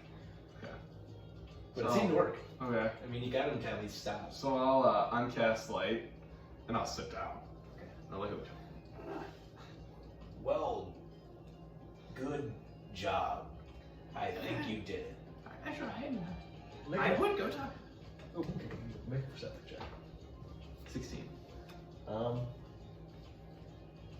Yeah, you caught that before when she was kind of like walking back after you tossed the guy in. She looked at you, and then she turned around and posted back up. God damn it. Okay. Well, man, do you think I should go talk to her again? She doesn't talk. She wasn't talking when I went over there, but she keeps looking at me. She is very perceptive. She needs to know everything about everyone who walks in this bar for the first time. And I can tell you in my notes. And he like thumbs through all the pages real quick, and he goes, "You definitely have not been here." You should have a note about me now, right? Yes. First sighting of little dragonborn with green skin. Oh, all right. Yes, it is my first time here. I'll go try to talk to her one more time. All right? I don't suggest that. She will not talk. All right, I won't then. I'll talk to her later. Maybe. Maybe. We'll see. I'll feel it out. And then What do you have after that? I'll just wait. Okay. For. So eventually, you will get to your time. Okay. I'm gonna have you roll a performance check, and then Yeah, I don't know what I'm saying. I'll try. 7. so you don't necessarily have to if you don't want to. Okay. You don't have to like actually think I'm not gonna have you do it every single time. Okay. I want you to be like, we save some for the actual campaign. Okay, alright, I won't then. I won't. I would just say, especially if you did a very good, you know, if you rolled anywhere above a 15, I would have been like, maybe you could. But since you rolled a 7, I'm only gonna have you roll the 1d10. This is all just random. 9. You get 9. Okay. That's not too bad for a closing shift, actually. Yeah. It's not bad. No, I mean you have like half an hour to play. True. And Maybe if that. everyone's pretty well sauced in the alcohol, and Yeah. you're really not much of an attention. Like you're Just kind of up there. Yeah. Even if you were ACDC in that room, like people were like, I'm too drunk, I'm going to my room. Yeah. And you probably do notice while you're playing and like staying pretty sober, most of the people don't leave the inn. Okay. Like they're there, and then if they do leave, you might see the door open and then them pass out immediately on the outside, or they walk up the stairs and go to a room. Okay. It's like that big. It's like a hotel. Like it's like huge. Huge. Yep. Yeah. So just a little bit more backstory for you as well. I'm gonna actually have you roll one performance check. Okay. Doesn't matter. 21. 21. Okay. Roll 3d12 again. Actually, do 4d12 40, 12. and add them all up. Just for simple things, you sometimes will play at Juniper Moss again. You sometimes will, or mostly for a little while in your story, you have played mostly night shifts, like towards the end of the night, but they slowly start giving you a little bit more time. Okay. And then they finally, at some point, technically will have you later or earlier in the day or earlier in the night. Not the greatest slot ever, but better than night. like Better than the closing last shifts. one that I was. Yeah.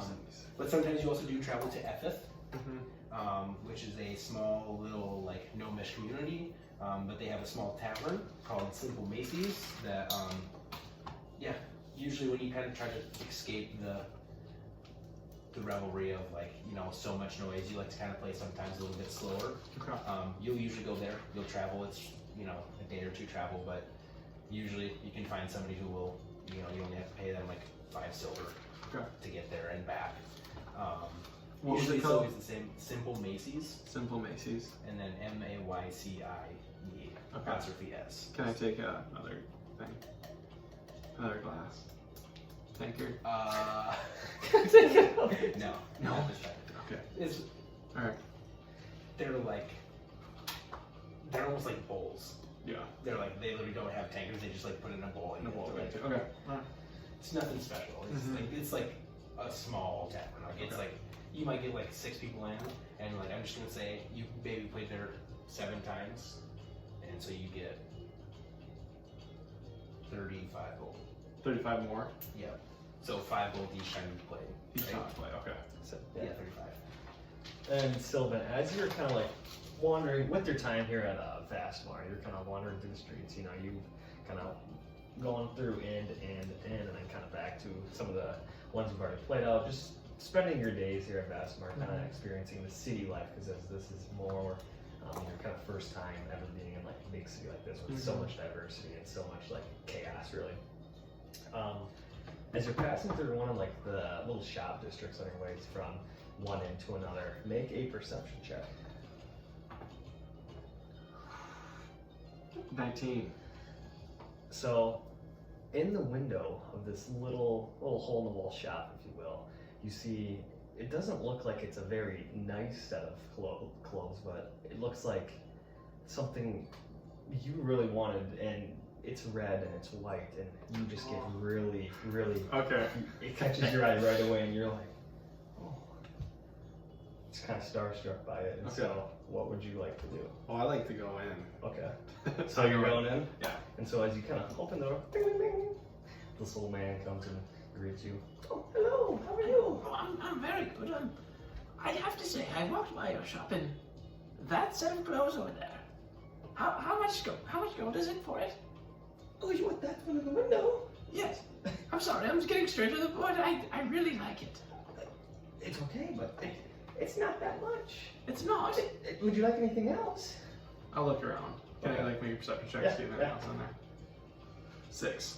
Yeah, so you see some, this looks like to be kind of just a bunch of misfit items. You see Okay. some rings, some weapons, some boots, but it's kind of just like pawn shops that show kind of random shit. Okay. Can I look for a red and blue ring? Yeah. Yeah. Okay. Yes, you can. Okay. Did I find him? What'd you get? A 6. I'd say you probably don't find them. Okay. All right. So you see some rings, but they're pretty janky. Okay. Like some of them are cracked, some of them are like scraped on the side, and he's kind of following you around as you're kind of going through his whole shop, and as you can tell, he doesn't get much visitors. Okay. So, I am looking for. So other than that clothes, so how much did you say that was? Well, how much do you have? I only have 43 gold. 43. Okay. I'll cut you a deal. How about 25? 45. I maybe could do that, but I have to ask you before I buy it. Yes. So I was looking for a sapphire type ring. Yes, Like yes. it doesn't have to be sapphire, but something blue and something red. Yes, okay. Do you have any rings of this color? and this store's pretty disorganized. Like Yeah. there's just shit everywhere. He's just kind of scanning. Yeah, let me check quick. And as he goes around, he's just rummaging through shit. And so you're getting hit by some of it, and some of it's Yeah. just like random screws and stuff. Like, why are you even having this in there? And he pulls out what looks to be just like a woven, kind of like leather thing with like a blue button on it.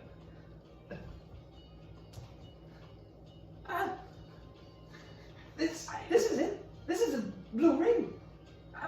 And it's literally just a little strap that it's like a little hole, or like it's And then you just like a leather tie it strap, and you snap it on, and it has a blue button on top. I really do appreciate you looking at that. But I think I'm okay. I'm sorry.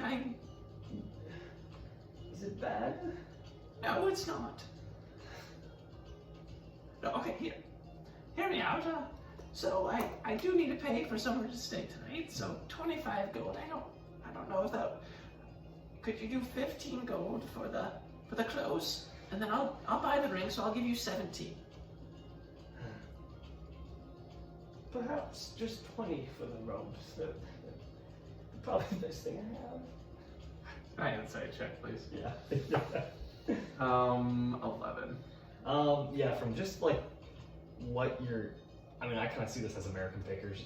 They're just like, Okay. they just go in and there's just a bunch of random shit Okay. everywhere. And so, he might have some good stuff in there, but he might not. Okay. All right. You know what?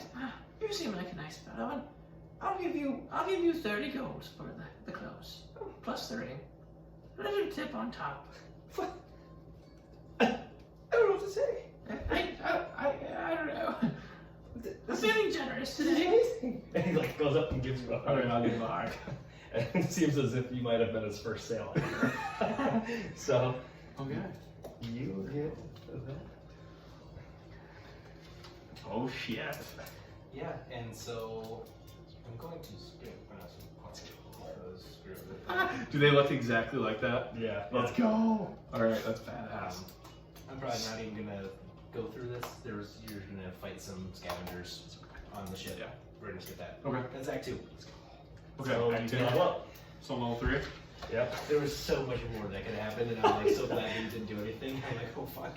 I know. There's I'm so much taking more forever. information that I feel like I definitely need to expand on because I don't have it as much. No, that's okay. No, that was good. Alright. So I have to do hell. Yep. Oh. And so yeah, now Max, Sylvan is wearing just like this. Just like that. Okay, Looks good. like, like this. That's freaking good. That's good. +1 too. Yep. Plus one. Plus And one. none of these are attunement, right? They're just Nope, okay. nope. Just part of my guy. Yeah. 6. Ooh, sick. So you Go. get 8. So I get 8. So that would be 25. Nice. 25, and then whatever I decide to do. Dude, Yep. you're gonna fucking catch all of them soon. I know. Well, because yeah, you have a D6, right? D6. I know that. And you only get what, 4? 4. And I'm good. And I have kind of 0. I know, I've been right around the average, so Yeah. I can roll 4 next time. Another like quick little tidbit information if you really wanted it.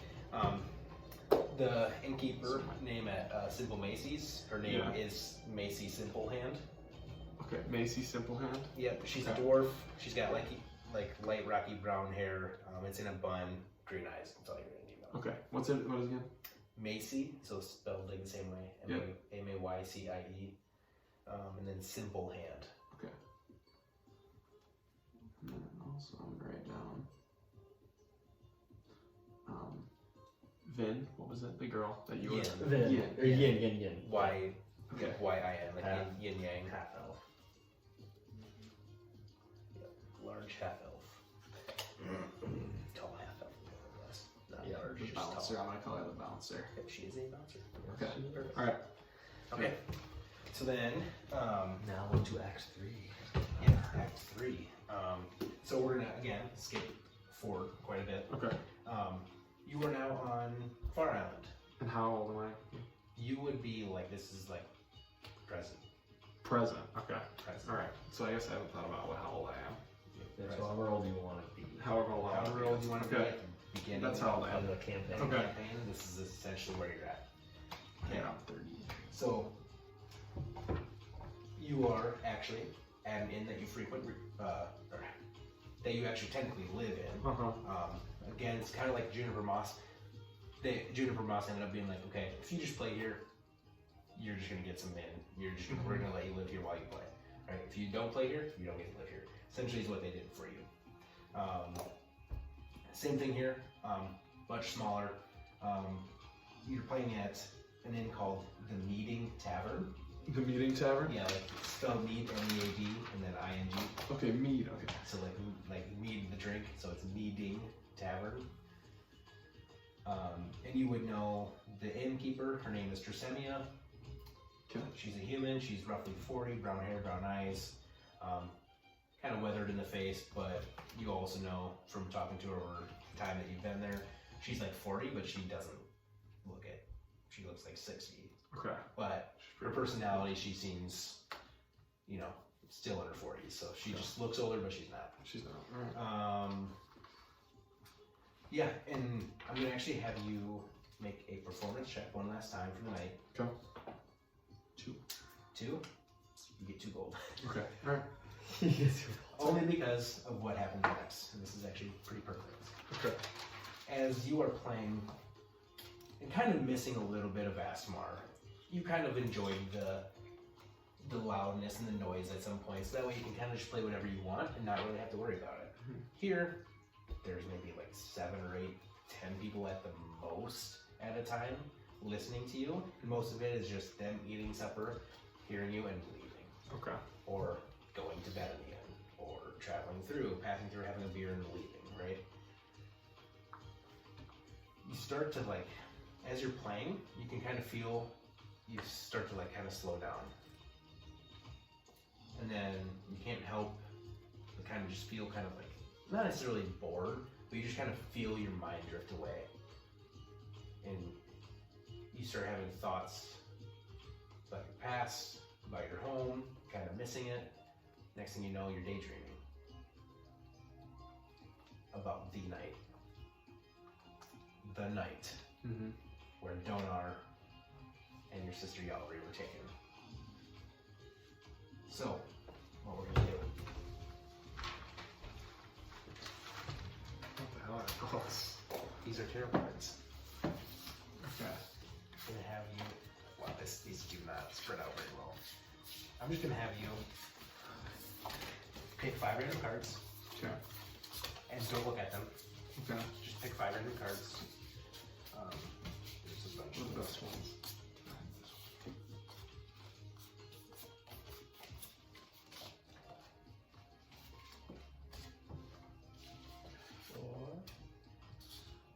Yes. Okay, I'll take those.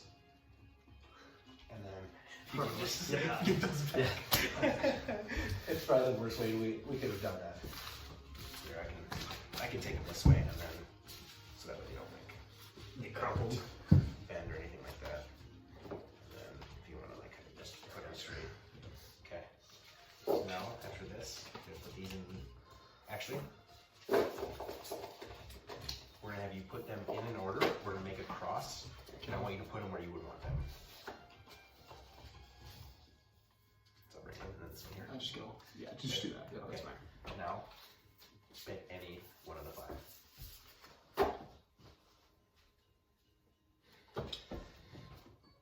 That one. 3 of Swords. 3 of Swords. And then, do you want to take over after this? If I can. Yeah. And then just whenever you find that, give it to me quick. And then. These are goddamn hard to find.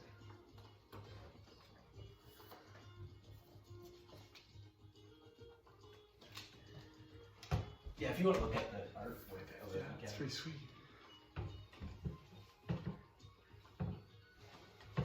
Oh, okay. There you go. Okay. Take that quick. And so, again, I'm kind of dreaming as you kind of are in this inn.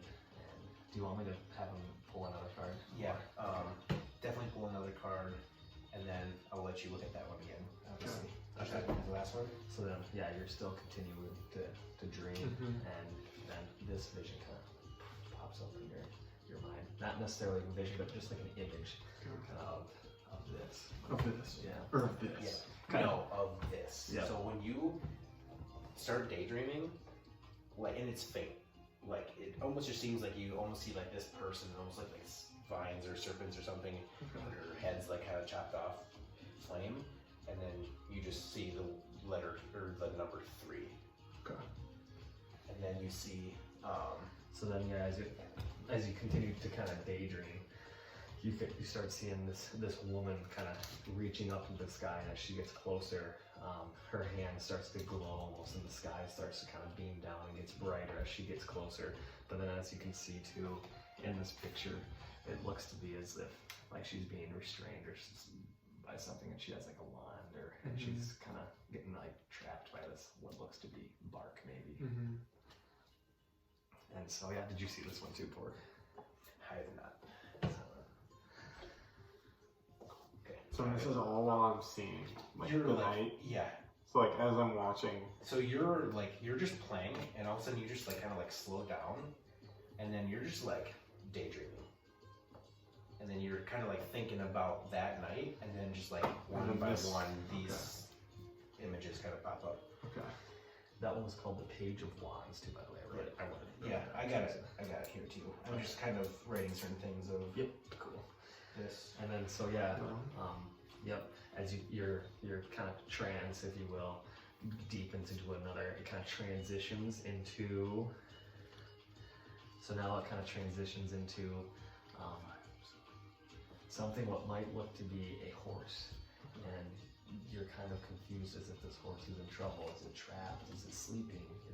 Is it safe, or is it this home? So you don't really know. You have a lot of unanswered questions about this kind of mysterious little depiction of what looks to be a horse laying down in this shaded area. Okay. And so I believe you only draw 3, right? Just 3. And then what was that last one? It's the 5 of swords. Yep. I haven't done this before. This is kind of cool. This is cool. So should I write down what I draw? Nope. No. Do I need This is to? just for me. I don't need to. Nope. Okay. That for some, just you see those things, Okay. not totally important besides for me. Okay. Yep. And just helping Alright. bend the time here until I get ready. But then as you're kind of daydreaming in this trance, the depiction of all 3 of those things kind of flashes through your head again just for one moment. You have really no idea why you're even thinking about any of these things, or why these things have come to you in the moment that they have. But then those 3 things kind of funnel out, and we can wait for Porg to finish writing things down before we continue with this.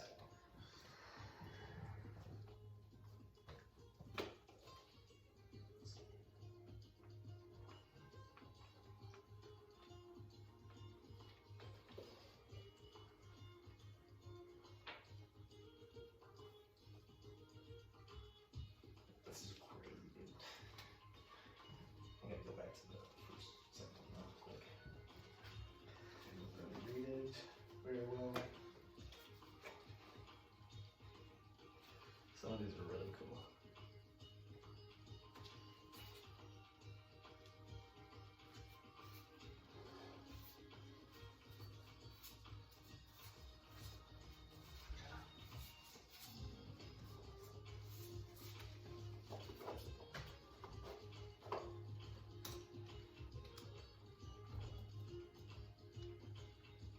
I need to do a pencil as things.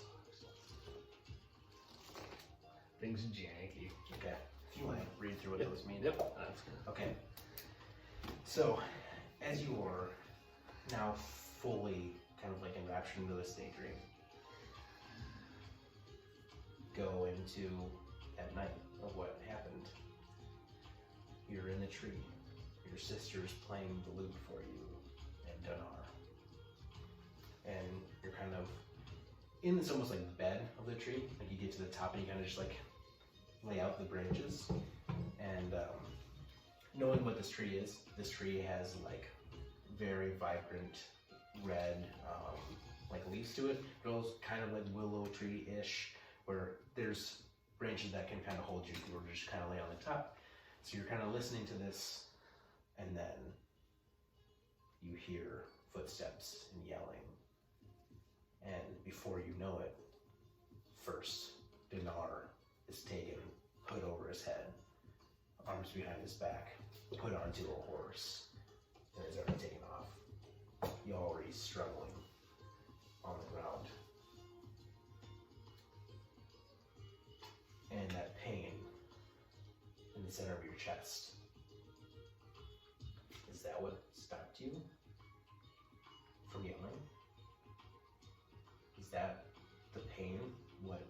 not save them? Or was it survival? Or is that pain that you immediately felt what made you survive?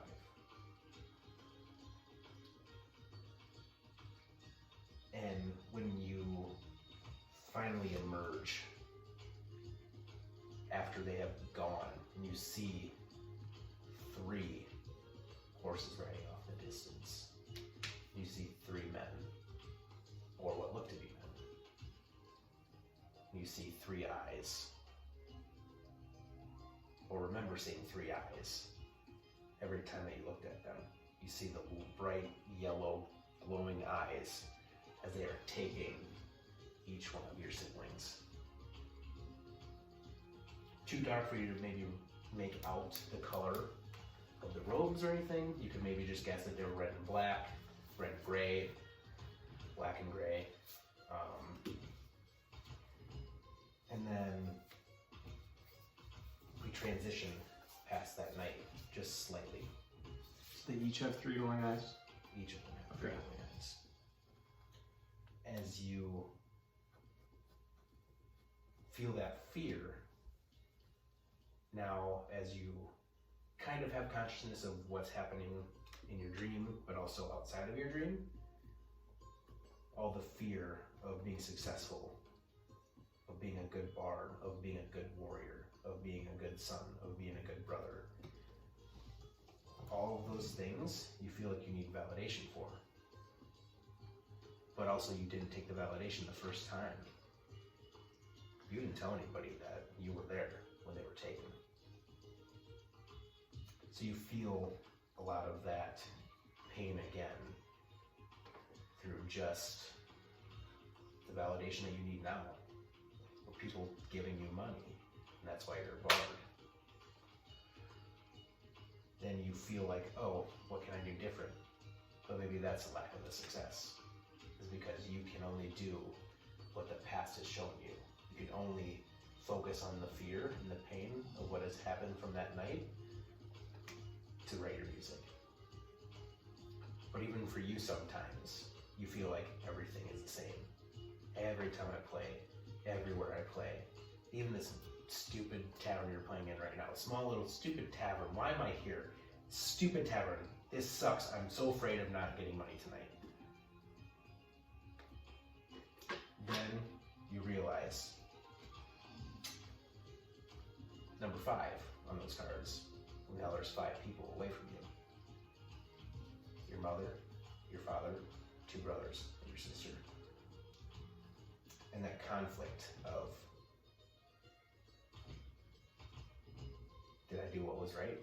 Should I have run away? Should I have stopped when I was in those caves?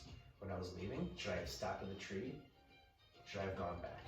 Should I have told them what happened? And then you think about the disrespect, not allowing you to do what you wanted.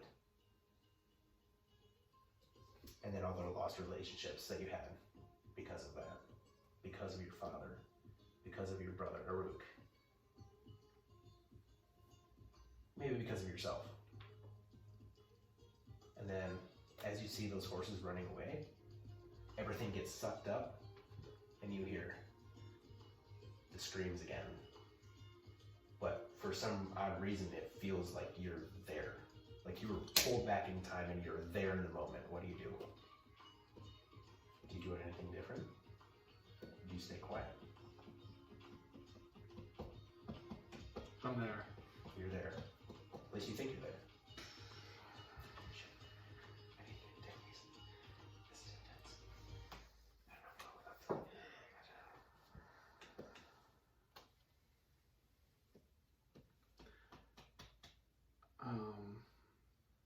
So I'm watching it again.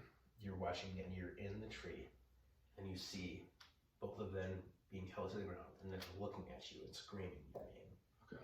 Then you see all 3 of the humanoid forms, the 3 glowing eyes, looking, not seeing you, but looking, wondering what they're yelling at.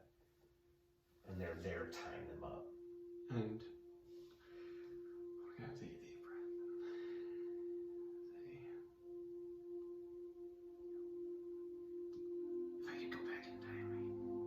must do what I should have done in the first place.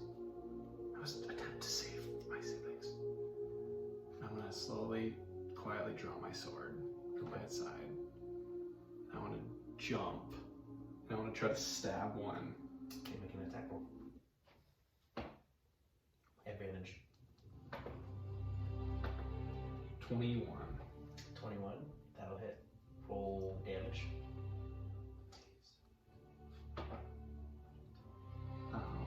4 points.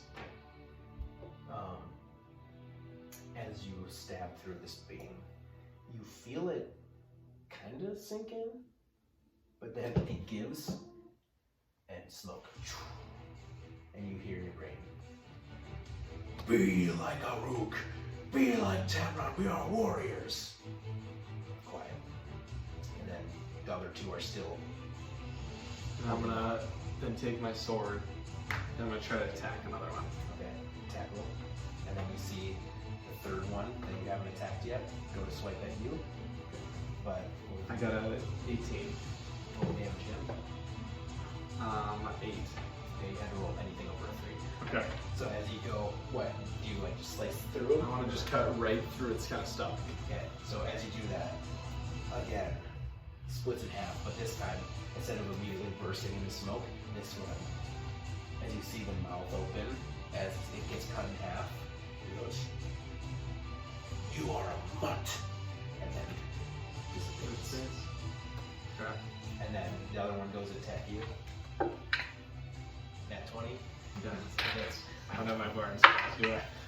You get 4 points in 4 points. necrotic damage. Okay. I will. Go ahead and take it off. Yeah. Okay. Yeah. Yeah. Okay. Alright. You are level 3 at this point. Oh, I So am? you're normal. Yeah. Well, could have I used my bard? Bar. Do I have my bard spells? You have everything. Could have I used silvery barbs? Sure. Sorry, I thought I was level 1. No, Again. no, you're Okay. level 3. I would like to cast silvery This barbs is on him. present you right now. Okay. Like you're in Oh, it's your- like me. Okay. 19. Okay. Yeah, that still hits. Okay, so you still So, take that. take that You damage. take 3 damage. Or, 3. No, 2 damage. 3. Okay, so 25. 2 damage because it was 4 because it was natural 20. Okay. So Yeah. just 2 damage, not 4 because I doubled the dice. Okay. Okay. So I guess I'd be using that weapon from Thud. And then I want to take my weapon out and attack. Okay. A 12. Nope.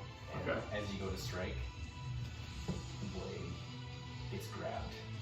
Well, he grabs your hand, and then the hood pulls back, and it's your dad with 3 glowing eyes. And he says, "Again!" Throws your sword to the ground, pushes you to the ground, and then you see 2 more smoke forms appear, non-humanoid, and what they do is they grab Dinar, and then like dissipate, and then they're like, all of a sudden you just see like 3 glowing eyes, like 100 yards out of distance. Can I say something as we're going by? Yep, that's just Dinar. The guy's still there, and then the 3 of them reappeared and took Dinar. Can I say something with that? Yep. Dinar, I'm sorry. I wish I could have saved you. I'm sorry. And then you hear once again from the beginning, "Keep your head up, brother. I like the competition." Is that Now it's just Is that Tamron? gallery. That's no, that was Tamron. Temperon? Yeah. That was Temperon. Okay. So I'm gonna look at my father. Holy shit. Sure, we'll go with it. Okay. Yeah. Technically, Dinar wasn't technically alive at that point, right? Or he would have been, but he wouldn't have like been there. It's just Dinar gallery, so technically nothing was said. Okay. Nothing was said when you. Yeah. Okay. Because All right. I wanna look at my father, and I kind of want to just like I want to put away the sword. The sword got thrown away, and I want to take my loot out. okay. I'll look at him. You may not have thought that I could make anything out of my being a musical guy, but I'm gonna show you. I'm gonna show you that you are wrong. And with that, I'm gonna use that dissonant whispers. Yeah. And so he has to make a wisdom save. Yeah, 10. 10. Okay, so he failed. He takes 3d6. It doesn't matter. Okay, I got him. Yep. As you do this, you see the smoke kind of like wither, and then you see like you kind of like almost hear the whispers like contorted because it's entering him and then it's coming out of his mouth and it's like just deeper and like kind of like infernal sounding. Mm-hmm.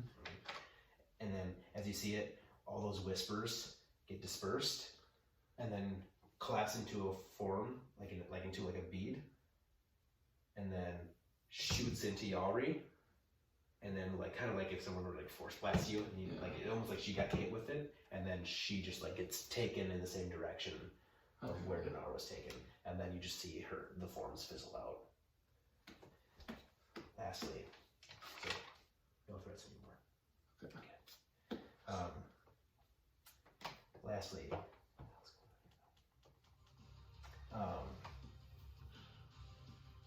after this like trance slowly starts to like go away and you kind of come back into the real world away from this daydream, and you're still kind of like slowly like and you're just like slowly kind of like just strumming through, no real semblance of like what you're actually playing. Right before that haze comes back through your trance, you see like this kind of like mist appear one last time. You see like this ever-changing face. Some faces you know, some faces you don't know, kind of all just random.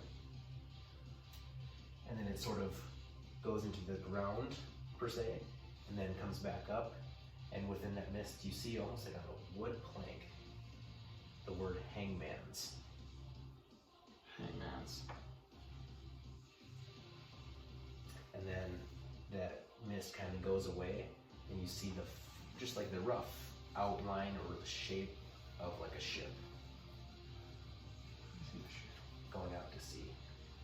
And then that mist dissipates, and then you kind of like come to and realize that you've been playing the whole time, and just kind of like almost kind of like went out of consciousness for a little bit. Okay.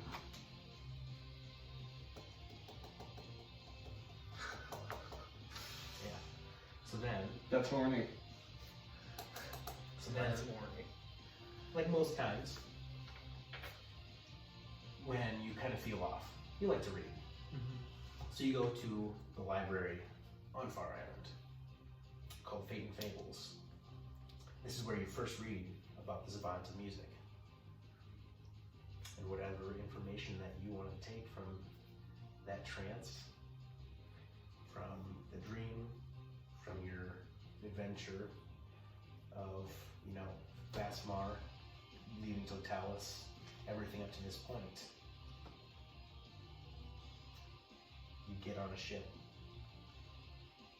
should tell him. They could actually get on a ship. What'd you say? Should I tell him that he actually gets on that ship, and then, or should I do I want to game this? So, which one are you talking about? Yeah, I can. Okay, yeah, cool. Hangman's Land, like, does he actually go there and then we get to Kingsman? Is that how we want to end this? Yeah, so I want him to get to Kingsman, but then I'll be like in the first session, I'm gonna have like roll perception that he's gonna see Hangman's play, and so he won't see it until he needs to get there. Yep. Okay. So yeah. Yep. So I'm just gonna kind of railroad you for a sec then. Oh, fine. So, biggest thing you think? Well, you read about the Sylvin music. Biggest place now that you know from reading all these things at this library. You think, why wouldn't she be at Kingsman? Maybe I should just go there. Or, maybe at least I can find the ship. So you take the next passenger ship off of Far Island, straight to Kingsman. That's exactly where we're gonna end. Okay. And that's where we're gonna pick up at the actual. So Sylvin right now is on a boat traveling to Kingsman. Okay. So I'm on. And we'll say that you're almost there. Yep. So present day. So like Start my notes. Yep. Present day, like right now, you are. So like the last thing from the session 0 is you are nearing Kingsman. Nearing Kingsman. Well done, Paul. That was good. Bro, that's a lot. That was really good. You're in King's And I feel Range. like I could have done like another 3 No, because we played Vengeance. I was like, dude, this is a lot. You're in King's I was loving it.